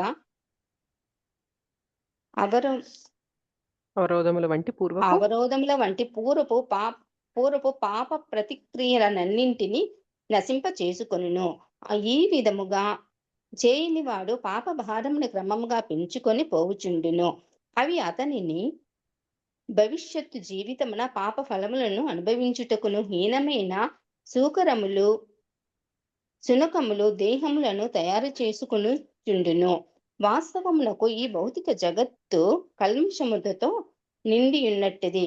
భగవత్ ప్రసాదమును స్వీకరించువాడు మాత్రమే వాని ప్రభావము నుండి రక్షింపబడిను. అట్లు చేయనివాడు కల్మషమునకు గురియగును. వాస్తవమునకు ఆహార ధాన్యములు మరియు కాయగూరల ఆహార యోగ్యములైనటివి మానవులు వివిధములైన ధాన్యములు, కూరలు, ఫలములు వంటి వాటిని భుజింతురు. జంతువుల ఆహార ధాన్యముల నుండి, కాయగూరల నుండి తొలగింపబడిన స్వర్ధ పదార్థములను, గడ్డిని, మొక్కలను ఆహారముగా గ్రహించును. మాంసము భుజించుటకు అలవాటు పడిన వారు కూడా ఆ జంతు మాంసమును తినుటకు వృక్షజాల ఉత్పత్తులపైన ఆధారపడవలసి ఉండును. కనుక చివరకు మనము కర్మాగారములలో ఉత్పన్నములగు పదార్థములపై కాకుండా పొలములో పండు పదార్థములపైన ఆధారపడవలను. పొలములలో పండు ధాన్యాదులు ఆకాశము నుండి వర్షించు వర్షముపై ఆధారపడి పండుచుండును. అట్టి వర్షము ఇంద్రుడు, చంద్రుడు, సూర్యాది దేవతలచే నియంత్రింపబడును. ఆ దేవతలందరూ శ్రీకృష్ణ భగవానుని సేవకులు. అట్టి భగవానుడు యజ్ఞముచే సంప్రీతుడగును కనుక యజ్ఞాచరణము కావించువానికి ఎట్టి కొరతయు ఏర్పడదు. అది ప్రకృతి నియమము కనుక కనీసము ఆహార పదార్థముల కొరత నుండి రక్షింపబడుటకైనను ప్రత్యేకించి ఈ యుగమునకు నిర్దేశింపబడిన సంకీర్తన యజ్ఞమును నిర్వహించవలసి ఉన్నది. Hare Krishna Mataji. Hare Krishna. Thank you. Thank you Mataji. ఏమంటున్నారు చూడండి. అన్నాద్ భవంతి భూతాని పర్జన్యాత్ అన్న సంభవ, యజ్ఞాద్ భవతి పర్జన్యో యజ్ఞ కర్మ సముద్భవ. భూతాని అంటే మనుష్యులు, మానవులు, అన్నాద్ భవంతి వేటిపైన ఆధారపడి ఉన్నారు అంటే అన్నాద్ ఆహారం పైన. మనకి ఏవైతే మొక్కల నుండి, మన పొలాల నుండి ఏదైతే వస్తుందో వాటిపైన భూతాని ఆధారపడి ఉన్నారు. అండ్ ఈ మన ఆహారం ఎక్కడి నుండి వస్తుంది అంటే పర్జన్యాత్ అన్న సంభవ. మనకు అవి గ్రెయిన్స్. అన్నాద్ అంటే గ్రెయిన్స్ అనమాట. గ్రెయిన్స్ ఎక్కడి నుండి వస్తాయి? రెయిన్స్ నుండి వస్తాయి. పర్జన్యాద్ అంటే వర్షం, వాన నుండి వస్తుంది. అండ్ మరి ఆ వర్షం దేనిపైన ఆధారపడి ఉంటుంది అంటే యజ్ఞాద్ భవతి పర్జన్యు. ఆ వర్షాలు అనేవి యజ్ఞాచరణ పైన ఆధారపడి ఉంటాయి. మరి యజ్ఞాచరణం ఏంటి అంటే యజ్ఞ కర్మ సముద్భవ. మనము కర్మ ఆచరణ చేస్తూ ఉంటే ఆ కర్మాచరణం నుండే యజ్ఞం అనేది ఉద్భవిస్తుంది అని చెప్తున్నారు. ఓకే. సో జీవ దేహములన్నీయును వర్షము వలన ఉత్పన్నమైనట్టి ఆహార ధాన్యముపై ఆధారపడి జీవించును. సో బేసిక్గా మానవులనే కాదు, మనకి ఏ జీవి తీసుకున్నప్పటికీ కూడా అది ఇప్పుడు ఇందాక మనం పర్పోర్ట్లో చూసుకున్నట్లయితే కొన్ని జీవులు మనకి మొక్కల్ని తినేసి బ్రతుకుతాయి. ఇంకొన్ని జీవులు ఇంకొక జంతువుని తిని బ్రతికినప్పటికీ కూడా ఆ జంతువు బ్రతికి ఉండాలి అంటే ఆ జంతువు కూడా మొక్కల్ని తిని ఉండాలా లేదా చెప్పండి? క్రూర జంతువులు వేరే సాధు జంతువుల్ని తినేస్తూ ఉంటాయి. అయితే అవి బ్రతకాలన్నా కూడా వాటి కోసం కూడా మనకి ఆహారం అనేది మొక్కల రూపంలో ఉండాలి మనకి. Yes or no? సో అందుకనే ఏంటి అంటే మానవులు కానీ జంతువు కానీ అందరూ కూడా దేనిపైన ఆధారపడి ఉన్నారంటే మనకి ఈ పంట పొలాలపైన ఆధారపడి ఉన్నారు. ఇవి ఎక్కడి నుండి వస్తాయి అంటే మనకి, సో ఇప్పుడు చూడండి, మనిషి ఆర్ ఏ జీవి అయినప్పటికీ కూడా మనకి ఆహారం పైన ఆధారపడి ఉన్నారు. ఈ ఆహారం అంటే బేసిక్గా మనకి ఏదైతే పంట పొలాల నుండి వస్తుందో అది దేనిపైన ఆధారపడి ఉంది అంటే మనకి వర్షం పైన ఆధారపడి ఉంది. సో ఈ వర్షం దేనిపైన ఆధారపడి ఉంది అంటే ఇందాక అనుకున్నాం కదా, సో వర్షాలు రావాలి అంటే ఎవరిని మనం ప్రీతి నొందాలి? దేవతల్ని ప్రీతి పరచాలి అంటే ఎటువంటి పద్ధతి ఇచ్చారు భగవంతుడు మనకి? మనకి వర్షం కావాలి. వర్షం కావాలి అంటే యజ్ఞం అనేది ఆచరించాలన్నమాట. సో యజ్ఞం అనేది ఆచరించడం ఎలా అంటే మన విద్యుక్త ధర్మాన్ని మనం చేసినప్పుడే యజ్ఞాచరణ అనేది చేసినట్లు అవుతుందన్నమాట. ఓకే. అయితే ఈ విద్యుక్త ధర్మానికి యజ్ఞానికి ఉన్న రిలేషన్ ఏంటి అనేది నేను చెప్తాను. దీని తర్వాత మనకి 3.15 శ్లోకాలు ఈ సైకిల్ అనేది కంప్లీట్ అవుతుంది. ఫస్ట్ నేను ఆ సైకిల్ మీకు ఎక్స్ప్లెయిన్ చేశాక ఈ విద్యుక్త ధర్మానికి యజ్ఞానికి ఉన్న సంబంధం ఏంటి అనేది చెప్తాను. యజ్ఞం అంటే ఏంటి మాతాజీ? అంటే హోమం చేయడం యజ్ఞం అంటారా? చెప్తా అది కూడా చెప్తాను నేను. బట్ ఒక్కసారి ఈ సైకిల్ చూడండి. అంటే మన ఏ జీవి అయినా కానీ పంట పొలాలపైన ఆధారపడి ఉంటున్నాయి. గ్రెయిన్స్ అనేవి రెయిన్స్ వర్షం పైన ఆధారపడి ఉంటున్నాయి. రెయిన్స్ అనేవి యజ్ఞం పైన ఆధారపడి ఉంటుంది. యజ్ఞం అనేది మన యొక్క విద్యుక్త ధర్మం అనేది చేయడం వల్ల జరుగుతుంది. విద్యుక్త ధర్మం అనేది ఎక్కడుంది అంటే ఇక్కడ చూడండి. నియమిత కర్మలు వేదములందు నిర్దేశింపబడగా అట్టి వేదములు దేవాది దేవుని నుండి ప్రత్యక్షముగా వ్యక్తము చేయబడినవి. అందుచే సర్వవ్యాపకమైన పరబ్రహ్మము యజ్ఞ కర్మల యందు నిత్యముగా ప్రతిష్ఠితమై ఉండును. సో ఇక్కడ మనకి ఆ సైకిల్ కంప్లీట్ చేస్తున్నారు. సో యజ్ఞాచరణ అనేది విద్యుక్త ధర్మాలు చేయడం వల్ల జరుగుతుంది. విద్యుక్త ధర్మాలు ఏంటి అనేది మనకి వేదాల్లో ఉంటుంది. వేదాలు ఎక్కడి నుండి వచ్చాయంటే భగవంతుని నుండి వచ్చాయి. మరి భగవంతుణ్ణి మనం ప్రీతి చెందాలి అంటే మనం ఏదైతే తీసుకుంటున్నామో గ్రెయిన్స్ భగవంతునికి నివేదన చేసి చేయాలన్నమాట. సో మీకు ఒక్కసారి నేను ఆ ఫోటో అనేది తీసి మీకు చూపించడానికి ట్రై చేస్తాను. సో దట్ మీకు ఆ సైకిల్ క్లియర్గా ఉంటుంది. దాని తర్వాత మీకు యజ్ఞం అంటే ఏంటి, విద్యుక్త ధర్మం చేయడం వల్ల యజ్ఞం ఎందుకు జరుగుతుంది అనేది మీకు ఎక్స్ప్లెయిన్ చేస్తాను.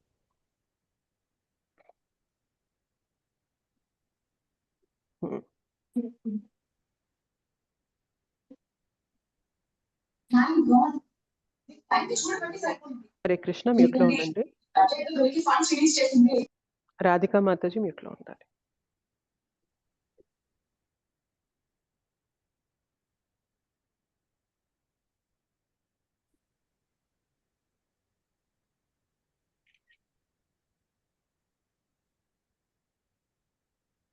ఒక్క నిమిషం, జస్ట్ 1 minute.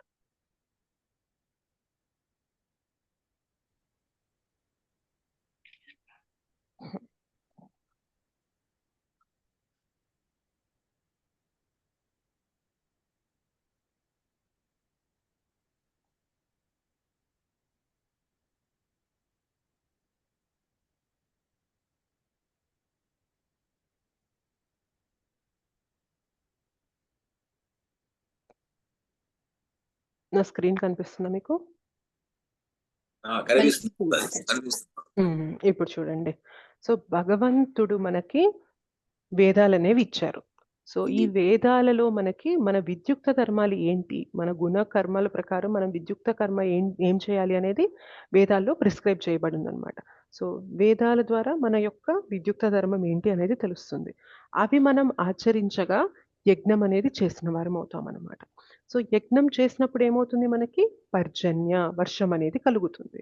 సో వర్షం కలిగినప్పుడు ఏమవుతుంది, మనకి అన్నాత్ మనకి ఫుడ్ గ్రెయిన్స్ అనేవి వస్తాయి. సో ఎప్పుడైతే ఇవి మనం లివింగ్ ఎంటిటీస్ వీటిపైన ఆధారపడి ఉంటాం కదా మనము, సో మనం వాటిని తీసుకునే ముందు ఏం చేస్తాము, భగవంతునికి నివేదన చేసి తీసుకుంటాం. సో ఇది మనకి యజ్ఞ చక్రం అన్నమాట. సో భగవంతుని నుండి వేదాలు వస్తున్నాయి, వేదాల్లో మన విద్యుక్త ధర్మాలు ఉన్నాయి, విద్యుక్త ధర్మాలను ఆచరించడం వల్ల యజ్ఞాచరణ చేసిన వాళ్ళం అవుతాం, యజ్ఞాచరణ చేయడం వల్ల వర్షాలు వస్తాయి, వర్షాల వల్ల పంటలు పండుతాయి, ఆ పంటలు మనం అనుభవించే ముందు భగవంతునికి నివేదన చేసి తీసుకుంటాం. సో ఇలా మనకి భగవంతునితో మొదలైన యజ్ఞచక్రం అనేది తిరిగి మళ్ళీ మనం భగవంతునితో ఆపుతున్నాం అనమాట. ఇలా చేయడం వల్ల ఏమవుతుంది అంటే మనము కర్మబంధనాల్లో చిక్కుకోకుండా బయటకు వస్తాం అనమాట. ఈ చక్రం అర్థమైందా మీకు? అంటే ఎట్లా ఫ్లో అనేది కనెక్ట్ అయింది అనేది అర్థమైందా? మధ్యలో డౌట్స్ నేను చెప్తాను.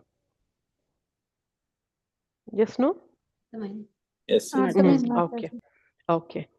ఇప్పుడు మనం విద్యుక్త ధర్మాలు, మనకి వేదాల్లో ఉన్న విద్యుక్త ధర్మాలు అంటే ప్రతి వ్యక్తికి కూడా మన యొక్క విద్యుక్త ధర్మాల్లో పంచమహాయజ్ఞాలనే ఉంటాయన్నమాట.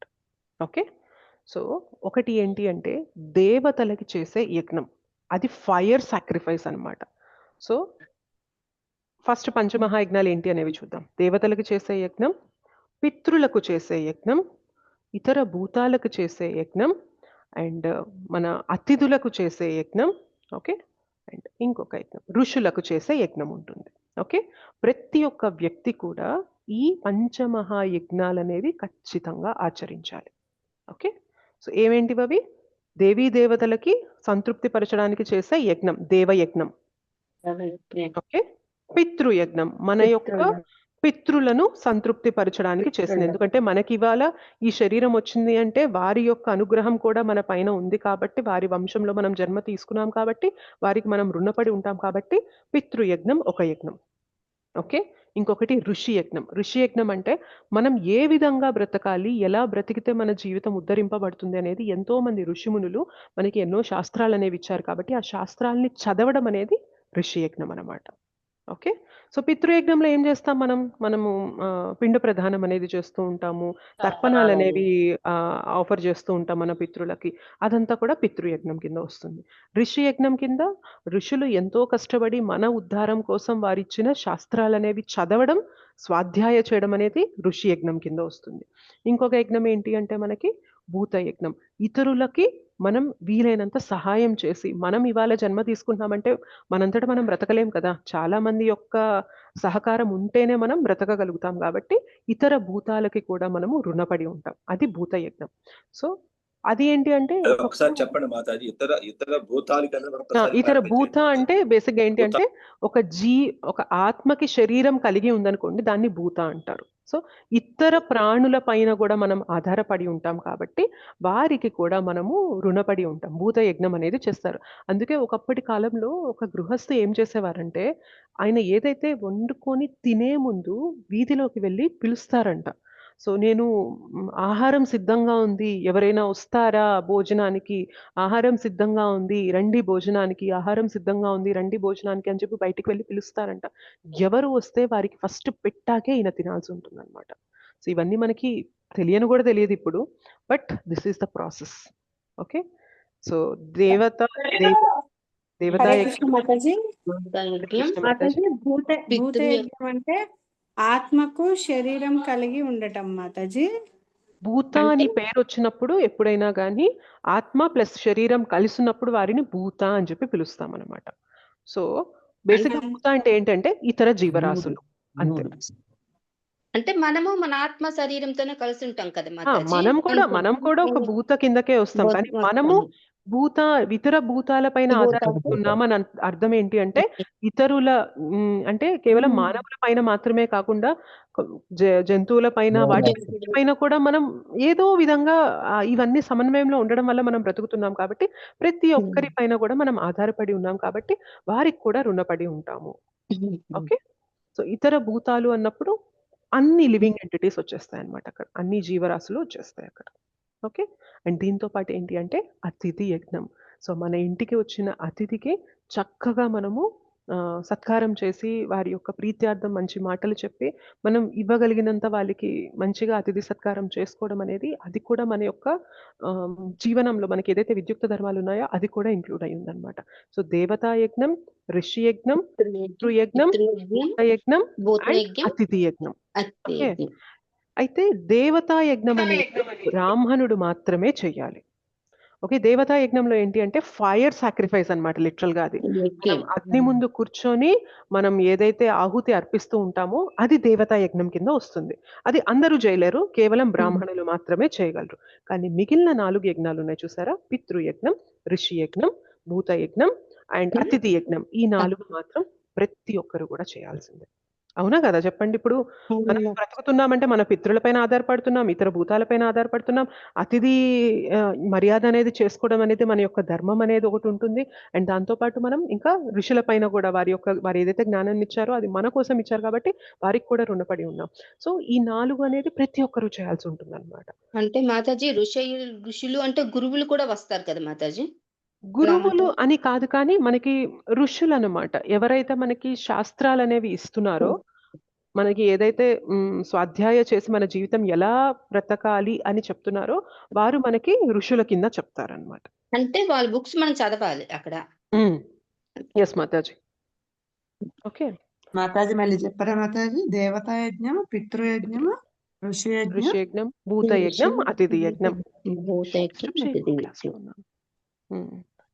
అంటే అక్కడ మనం మానవులకి ప్లస్ జంతువులకే కొంచెం భోజనం పెడుతూ ఉండాలి అక్కడ. ఎగ్జాక్ట్లీ. మీరు అందుకే చూసినట్లయితే ఒకప్పుడు కాలంలో పిలిచేవారన్నమాట. ఏ జీవి వచ్చినా దానికి ఆహారం పెట్టేవాళ్ళు. సో ఇంటి బయట కొంచెం అన్నం పెట్టేవారు, బయట పక్షులకి నీరు అనేది పెడుతూ ఉండేవారు. సో ఇదంతా ఎందుకంటే ఇతర భూతాలకు కూడా మనం చెయ్యాలి, మనం మానవునిగా ఉన్నప్పుడు వారికి కూడా మనం ఏదో ఒక ఇది చేస్తూ ఉండాలి అని చెప్పి అది చేస్తూ ఉండేవారు అనమాట. కానీ ఇవాళ కాలంలో అవన్నీ వెళ్ళిపోయాయి, పక్కన పెట్టేసాం. కానీ ఆకులు ఏమి రావడం లేదు మాతాజీ. వెంటనే ఉంది కాకి ముందు పెట్టాలి అని కూడా మాకు అనేవారు మాతాజీ. అవి కనిపించట్లేదు. Yes yes. సో ఇప్పుడు అర్థం చేసుకోవాల్సింది ఏంటి అంటే మన వేదాల్లో ఏదైతే భగవంతుడు ఇచ్చారో మన విద్యుక్త ధర్మాల్లో ఈ 4 యజ్ఞాలు పెట్టేసి ఇచ్చేసారనమాట భగవంతుడు. సో ఋషి యజ్ఞం, పితృయజ్ఞం, భూతయజ్ఞం, అతిథి యజ్ఞం ఇవన్నీ కూడా మన విద్యుక్త ధర్మాల్లో పెట్టేసిచ్చారు. సో ఇవి చేయడం వల్ల ఏమవుతుంది, మనం ఇక్కడ కూడా మనము ఏదైతే మన విద్యుక్త ధర్మాలు ఇస్తున్నామో యజ్ఞాల్ని చేస్తున్న వాళ్ళమవుతాం. బ్రాహ్మణులు దేవతా యజ్ఞం కూడా చేస్తూ ఉంటారు, వారి యొక్క విద్యుక్త ధర్మం కాబట్టి. సో వాళ్ళ విద్యుక్త ధర్మాలు చేస్తున్నప్పుడు ఈ యజ్ఞాచరణ జరుగుతుంది కాబట్టి యజ్ఞాచరణ వల్ల దేవీ దేవతలు ప్లీజ్ అవుతున్నారు, ప్లీజ్ అయ్యి మనకి వర్షాలు ఇస్తున్నారు, వర్షాలు ఇచ్చి మనకి పాడి పంటలు చక్కగా పండుతున్నాయి. అవి మనం తీసుకునే ముందు తిరిగి మళ్ళీ దేవీ దేవతలకి లేదా భగవంతునికి నివేదన చేసి తీసుకుంటారు. సో ఇలా మనకి కంప్లీట్ యజ్ఞ సైకిల్ అనేది ఇచ్చారనమాట. మరి ఇప్పుడు ఈ యజ్ఞాలన్నీ మనం చేయడం లేదు కదా మాతాజీ, మరి ఎలాగా? మరి పితృయజ్ఞం ఓకే, కొందరు చేస్తున్నారు, కొందరు చేయడం లేదు. భూత యజ్ఞం, అతిథి యజ్ఞం, ఋషి యజ్ఞం లేదా దేవతా యజ్ఞం ఇవన్నీ మనం చేయడం లేదు కదా అంత ఫుల్ ఫ్లెడ్జ్డ్గా. అంటే ఒక మార్గం ఇది అయితే, ఇంకొక మార్గం డైరెక్ట్గా భగవంతుని హరినామ జపం.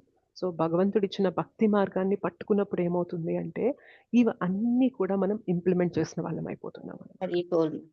అదే. సో భక్తి అనేది అన్నీ ఇంక్లూజివ్ అనమాట. ఇంకా మనం స్పెసిఫిక్గా అది చేయాలి, ఇది చేయాలి అని చెప్పి మనం ఏం పెట్టుకోక్కర్లేదు. ఇప్పుడు చూడండి, ఒకప్పుడు జనరల్గా మనం ఇప్పటికి కూడా చేస్తూ ఉంటారు, మనకి సత్యనారాయణ స్వామి వ్రతాలు, నోములు ఇవన్నీ చేస్తూ ఉంటారు.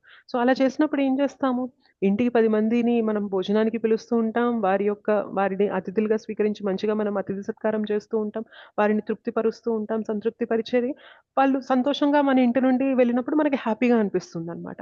సో ఇది మనం ఒకప్పుడు అది మనకి విద్యుక్త ధర్మంగా పెట్టేసి ఇచ్చేసారనమాట.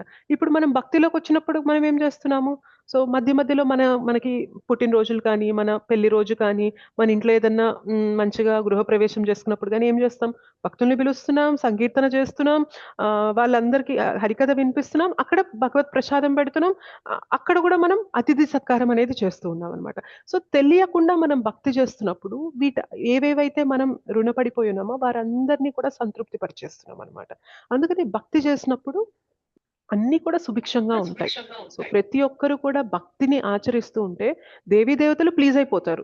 సపరేట్గా దేవీ దేవతలను ఆరాధించాల్సిన అవసరం లేదు, ఎందుకంటే భగవంతుడి నుండే వీరికి శక్తి వస్తుంది కాబట్టి. డైరెక్ట్గా మనం వేర్లకే నీళ్లు పోసాం కాబట్టి ఆ వేర్లకు పోసిన నీళ్ళ ద్వారా చెట్టు మొత్తం ఎట్లా అయితే పోషణ అనేది చెందుతుందో భగవంతుణ్ణి ఆరాధించినప్పుడు దేవీ దేవతలందరూ కూడా ప్లీజ్ అయిపోతారు. సో అందుకనే ఇందాక అన్నాను కదా, ఎక్కడైతే జపయజ్ఞం జరిగిందో అక్కడ చక్కగా కుండపోత వర్షం అనేది కురిసింది, భగవంతుణ్ణి ప్లీజ్ చేశారు కాబట్టి. సో ఇది మనకి యజ్ఞచక్రం అనమాట. సో ఈ యజ్ఞచక్రం అనేది ఎయిదర్ ఇట్లా మనకి 3rd చాప్టర్లో భగవంతుడు ఏ విధంగా దేవీ దేవతల ఆరాధన చేసుకోమని చెప్పారో ఇలా చేసినా మనకి మంచి జరుగుతుంది. కానీ ఇదేంటి అంటే కర్మయోగ పద్ధతిలో ఉన్నవారు. కానీ భగవద్భక్తులు డైరెక్ట్గా భగవంతుణ్ణే ప్రీతి చెందేలాగా జపయజ్ఞం చేస్తూ ఉంటారు, స్వాధ్యాయ చేస్తూ ఉంటారు. ఇందాక మీరు అడిగారు కదా బుక్స్ చదవాలి కదా అని చెప్పి. సో మనకి ఆచార్యులు ఇచ్చిన బుక్స్ అనేవి చదువుతూ ఉంటాం, శ్రీమద్ భాగవతం, భగవద్గీత ఇవంతా కూడా మనకి ఋషిమునులు ఇచ్చినవి. వ్యాసదేవ ఇచ్చారు మనకి, ఇది వ్యాసదేవ ఇచ్చిన దానికి శ్రీల ప్రభుపాదుల వారు మనకు అర్థమయ్యే రీతిలో దాన్ని అనువాదం చేసి ఆయన భాష్యాలు కూర్చి మనకి ఇచ్చారు కాబట్టి అవి చదవడం వల్ల ఋషి యజ్ఞం జరిగిపోతుంది. సో మనం వేరే జీవుల్ని ఇబ్బంది పెట్టకూడదు, వీలైనంత సమన్వయంతో ఉండాలి. మనకి ఏదైతే భగవంతుడు కేటాయించారో దాంతో మనం సంతృప్తి చెందాలి అని అనుకోవడంలో కూడా భూతయజ్ఞం జరుగుతూ ఉంటుంది అనమాట. సో భగవద్భక్తిలోకి వచ్చాక ఏమవుతుంది, మనకి ఉన్న దాంట్లో మనం తృప్తిగా ఉంటాం తప్ప పక్కన వాడి ప్లేట్లోది కూడా మనం తీసేసుకోవాలి, పక్కన వాళ్ళ షేర్ కూడా మనకి తీసేసుకోవాలి, ఈ లోభం మనకి పోతుందా లేదా చెప్పండి. సో ఆటోమేటిక్గా అక్కడ మనకి భూతయజ్ఞం జరిగిపోతుంది అనమాట. సో ప్రతి ఒక్కరికి కూడా బాగుండాలి, సుభిక్షంగా ఉండాలి అని ఆటోమేటిక్గా డివోటీ కోరుకుంటారనమాట. సో ఏవేవైతే మనకి వేదాల్లో మన విద్యుక్త ధర్మాల్లో పెట్టేసి ఇచ్చారో అవి ఆ మార్గంలో చేసి యజ్ఞచక్రం ఆచరించవచ్చు. కర్మయోగ పద్ధతిలో, భక్తి యోగ పద్ధతిలో భక్తినే పట్టుకొని మనం ప్రతి ఒక్కరిని కూడా సంతృప్తి పరిచేస్తూ ఉంటాం అనమాట. అందుకనే భక్తి చేసినప్పుడు ఎవ్రీవన్ విల్ బి ప్లీజ్డ్ అని చెప్పి అందుకే అంటారనమాట. నువ్వు స్పెషల్గా ఇంకేం చేయాల్సిన అవసరం లేదు, చక్కగా హరినామ జపం చేస్తూ భగవంతుని కథ వింటూ భగవంతుని సంతృప్తి పరిచేలాగా భగవంతునికి నివేదన చేస్తూ మనం తీసుకుంటున్నామంటే ఆహారం కానీ ఏదైనా కానీ ఫైన్, మనం చక్కగా యజ్ఞాచరణ యజ్ఞ సైకిల్ అనేది ఫాలో అయిన వాళ్ళం అవుతాం అనమాట. అర్థమైందా? క్లారిటీ వచ్చిందా? కన్ఫ్యూజన్ ఉందా? Clear clear. అంటే మనం వండుకున్న ప్రతిదీ కూడా కృష్ణుని సమర్పించుకొని తింటే మన కృష్ణుని సెంటర్ వండుకున్నది అండ్ దాంతో పాటు మనం సంపాదించిన దాంట్లో కూడా భక్తులు ఏం చేస్తారు, సంపాదించిన దాంట్లో కొంత షేర్ భగవంతునికి ఇస్తారు. సో భగవంతుని టెంపుల్ డెవలప్మెంట్ కి కానీ, సో అక్కడ అన్నదానం జరుగుతుంటే అన్నదానం కోసం కానీ, లేకపోతే అక్కడ ఏమన్నా భగవద్గీత బుక్స్ అనేవి పంపిణీ జరుగుతుంటే వాటి కోసం కొంత షేర్ అనేది కానీ, వాళ్ళు ఏదైతే కష్టపడి ఆర్జించి ఉంటారో దాంట్లో కొంత భాగం భగవంతునికి ఇస్తుంటారు. సో ఇదంతా ఏంటి, సాక్రిఫైజా కాదా చెప్పండి? సో మనం ఆఫర్ చేసి అనుభవిస్తున్నాం. సో భగవంతునికి ఆఫర్ చేసి అనుభవించినప్పుడు ఏమవుతుంది అంటే భగవంతుడు దాంట్లో ఉన్న పాపాలనేవి తీసేస్తారనమాట. ఫుడ్తో పాటు మిగిలినవన్నీ కూడా మనం ఆఫర్ చేస్తూ ఉంటాం. మనం సంపాదించింది ఆఫర్ చేస్తూ ఉంటాం, మనం వండుకున్నది ఆఫర్ చేస్తూ ఉంటాం, మనం ఏదైతే సాధించామో అది కూడా ఆఫర్ చేయాలి. ఇప్పుడు మంచిగా కెరియర్‌లో ఎదిగాము అని అన్నప్పుడు కూడా భగవంతుని దగ్గరికెళ్ళి, Krishna this is all because of your mercy. నువ్వే నాకు తెలివి ఇవ్వకపోతే, నువ్వే నాకు ఆ టైంలో గుర్తుపెట్టుకునే శక్తి ఇవ్వకపోతే నాకెలా వస్తాయి ఇంత మార్క్స్, ఇంత పర్సెంటేజ్ నాకెలా వస్తుంది?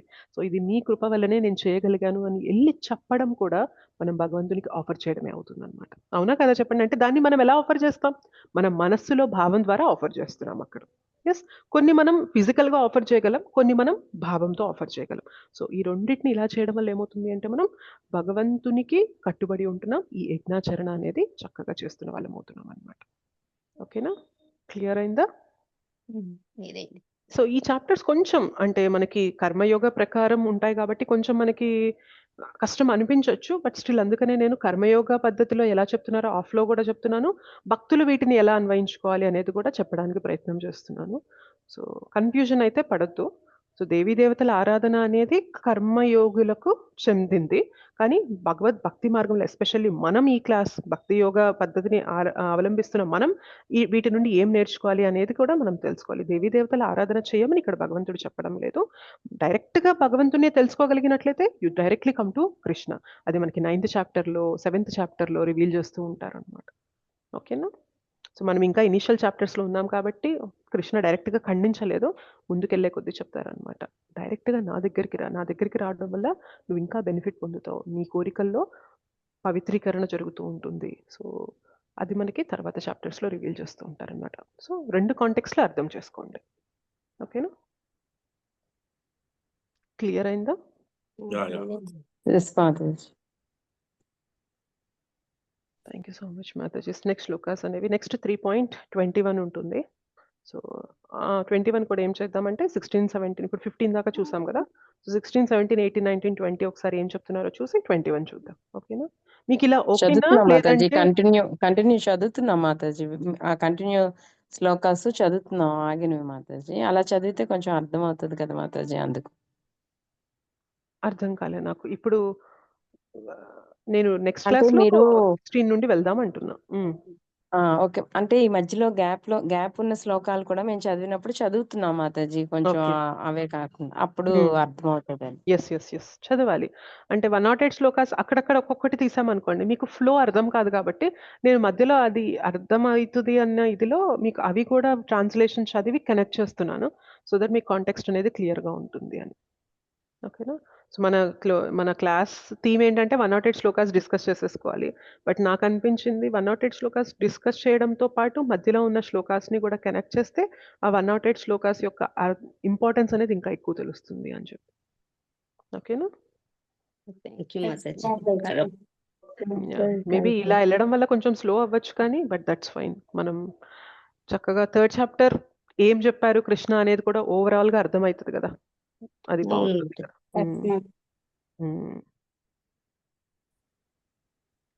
థ్యాంక్ యూ సో మచ్ మాతాజీస్ అండ్ ప్రభుజీస్. వంచా కల్పతరుభ్యశ్చ కృపా సింధుభ్యేవ చ పతితానాం పావనేభ్యో వైష్ణవేభ్యో నమో నమః. అనంత కోటి వైష్ణవ వృంద की जय. श्रील प्रभुपाद की जय. श्रील गुरुदेव की जय. निताय गौर प्रेमानंदे. हरि हरि बोल. Thanks a lot Mataji and Prabhuji. Hare Krishna. Dandavat pranam. Hare Krishna Mataji. Dandavat pranam Mataji. Hare Krishna. Hare Krishna Mataji. Hare Krishna. Cheppandi Mataji. Hare Krishna Mataji. Dandavat Thank you pranam. so much Mataji. Thank you Mataji. Hare Krishna Mataji. Dandavat pranam. Dandavat pranam. Hare Krishna. Hare Krishna Mataji. Dandavat pranam. Mataji chanting చేసేటప్పుడు మనం బయటికి loud గా మాట్లాడాలి అన్నారు కదా. So loud లో మళ్ళీ మోడరేటా, హైయా, లోవా? అంటే ఎక్కువ మోడరేట్ సార్లు చదవాలనుకునేటప్పుడు మోడరేటే ఉండాలి ప్రభుజీ. ఆ, లో టు మోడరేటే ఉంచండి. హై ఎప్పుడు లేదంటే వెళ్ళాలి అంటే మీ మైండ్ చాలా డిస్టర్బ్డ్‌గా ఉంది. మీరు ఓకే లో టు మోడరేట్ వెళ్తున్నప్పుడు మీకు అసలు ఫోకస్ చేయలేకపోతున్నారనుకోండి, అప్పుడు గట్టిగా చెప్పండి. గట్టిగా చెప్పి అప్పుడు మీరు గట్టిగా హరే కృష్ణ మహామంత్రం చెప్పినప్పుడు మైండ్‌ని లాక్కొస్తున్నట్లనమాట. అలా 3, 4 మంత్రాలు చెప్పాక మళ్ళీ లో టు మోడరేట్‌కొచ్చేసేయండి. కానీ ఇక్కడ మనకి ఇస్కాన్ లో ఇలా ఉంది కానీ జనరల్ గా ఏది ఉత్తమము అనేది చెప్పేటప్పుడు మౌనంగా చేసేదే ఉత్తమం అని అదర్ ఫిలాసఫీలో మనకి ఎక్కువగా అక్కడ అర్థం అవుతుంటది. అవును. కరెక్టే. చాంటింగ్ అనేది హ్మ్. అధమము, ఉత్తమము ఏది అనేది 3 ఫేజుల్లో హ్మ్. మౌనంగా చేసుకునేదే ఉత్తమం అన్నట్టుగా నాకు అక్కడ అలా అర్థం అవుతుంది. హ్మ్. మరి ఇక్కడికి వచ్చేసరికి మనకి ఇలా లేదు. లేదు. ఇక్కడేంటి అంటే, నామంలో శక్తి ఉంది. ఆ నామాన్ని మనం వినాలి. వినాలి అంటే, మనం మెల్లిగా చెప్తూ వినగలిగేంత కంట్రోల్ ఉంది అంటే, మెల్లిగా చెప్పండి. స్లోగా సాఫ్ట్ ఓకే టోన్‌తో చెప్పండి. ఓకే కానీ, మనం మెల్లిగా చెప్తున్నప్పుడు మన లోపలొచ్చే ఆలోచనల నాయిస్ ఆర్ వాయిస్ పెరిగిపోతుంది అంటే గనక, మీ వాయిస్ పెంచండి. వాటి వాయిస్‌ని తగ్గిచ్చేలాగా మీ వాయిస్‌ని పెంచి, ఎప్పుడైతే మళ్ళీ అదుపులోకొస్తుందో, మళ్ళీ మీ వాయిస్ తగ్గిచ్చి జపం అనేది కంటిన్యూ చేయండి. సో, బేసిక్‌గా secret in a successful chanting is attentive hearing. మరి మన సక్సెస్‌ఫుల్ బస్టాండ్ చాంటింగ్. డివోటీస్ బయట వచ్చేటప్పుడు మౌనంగానే చేస్తుంటారు సైలెంట్ గా మిగతా అవర్స్ లో కూర్చునేటప్పుడు. హ్మ్. ఇంట్లో కూర్చొని చేసేది కాక బయటకు వచ్చి చేసేటప్పుడు మౌనంగానే జరుగుతుంటది వాళ్ళది ఎక్కువగా చూస్తుంటాం. బయటికి మేబీ అది 16 రౌండ్స్ అయిపోయాక ఖాళీగా అదే ఉండడం 16 ఎందుకు అని రౌండ్స్ అయిపోయాక 16 రౌండ్స్ అయిపోయాక ఖాళీగా ఉండడం ఎందుకు అని అప్పుడు బేసిక్‌గా సాఫ్ట్‌గా చెప్పుకుంటూ ఉంటారేమో కానీ, బట్ 16 రౌండ్స్‌లో మాత్రం వాళ్ళు ఖచ్చితంగా కంపల్సరీ నామం బయటికొస్తది. నామాన్ని వింటూ ఉంటారు. అవి ఎక్స్‌ట్రా రౌండ్స్ చేస్తున్నప్పుడు ఖాళీగా ఉండడం ఎందుకు ఏవో ఆలోచనల కోసం అని చెప్పి మేబీ హరే కృష్ణ లోపల మనసులో హరే కృష్ణ అనుకుంటూ బీట్స్ కలుపుతూ ఉండొచ్చు కానీ, బట్ 16 రౌండ్స్ మాత్రం బయటికి అంటూ వింటూ ఉంటారు. మన జప యొక్క సక్సెస్ ఏంటి? ఆ సీక్రెట్ ఏంటి అంటే గనక అటెంటివ్ హియరింగ్ అన్నమాట. శ్రద్ధగా వినాలి నామాన్ని. అప్పుడే జప సక్సెస్ అన్నట్టు. Okay. Yes. Thank you so much Mataji సం ప్రభుజీ. హరే కృష్ణ ధన్యవాద ఇవన్నీ ప్రణామం. ఇతర జీవులు కూడాను శుద్ధి పడతారు, పవిత్రమవుతారు కదా. ఎగ్జాక్ట్‌లీ. అంతే కదా మాతాజీ. చుట్టుపక్కల ఎవరైతే ఆ నామం యొక్క ఇన్‌ఫ్లూయెన్స్‌లో పరిధిలో ఉంటారో వారందరికి కూడా బెనిఫిట్ అనేది వస్తదన్నమాట. బయటికి చెప్తూ ఉన్నప్పుడు. Okay. Thanks a lot Matajis and prabhujis. Hare Krishna. ఇంకేమైనా క్వెషన్స్ ఉన్నాయా?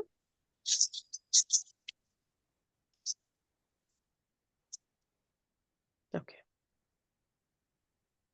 Thank you Matajis and prabhujis. మళ్ళీ మనం నెక్స్ట్ ఫ్రైడే అనేది కలుసుకుందాము. నెక్స్ట్ శ్లోకాస్ అనేవి చూసి 3.21 శ్లోక అనేది డిస్కస్ చేద్దాం. ఓకే. పంచకల్పతరుభ్యశ్చ కృపా సింధుభ్యెవ చ పతితానాం పావనేభ్యో వైష్ణవేభ్యో నమో నమః. అనంత కోటి వైష్ణవ వృంద की जय. श्रील प्रभुपाद की जय. श्रील गुरुदेव की जय. निताई गौर प्रेमानंदे. हरि हरि बोल. हरे कृष्णा धन्यवाद प्रणाम. Thank you.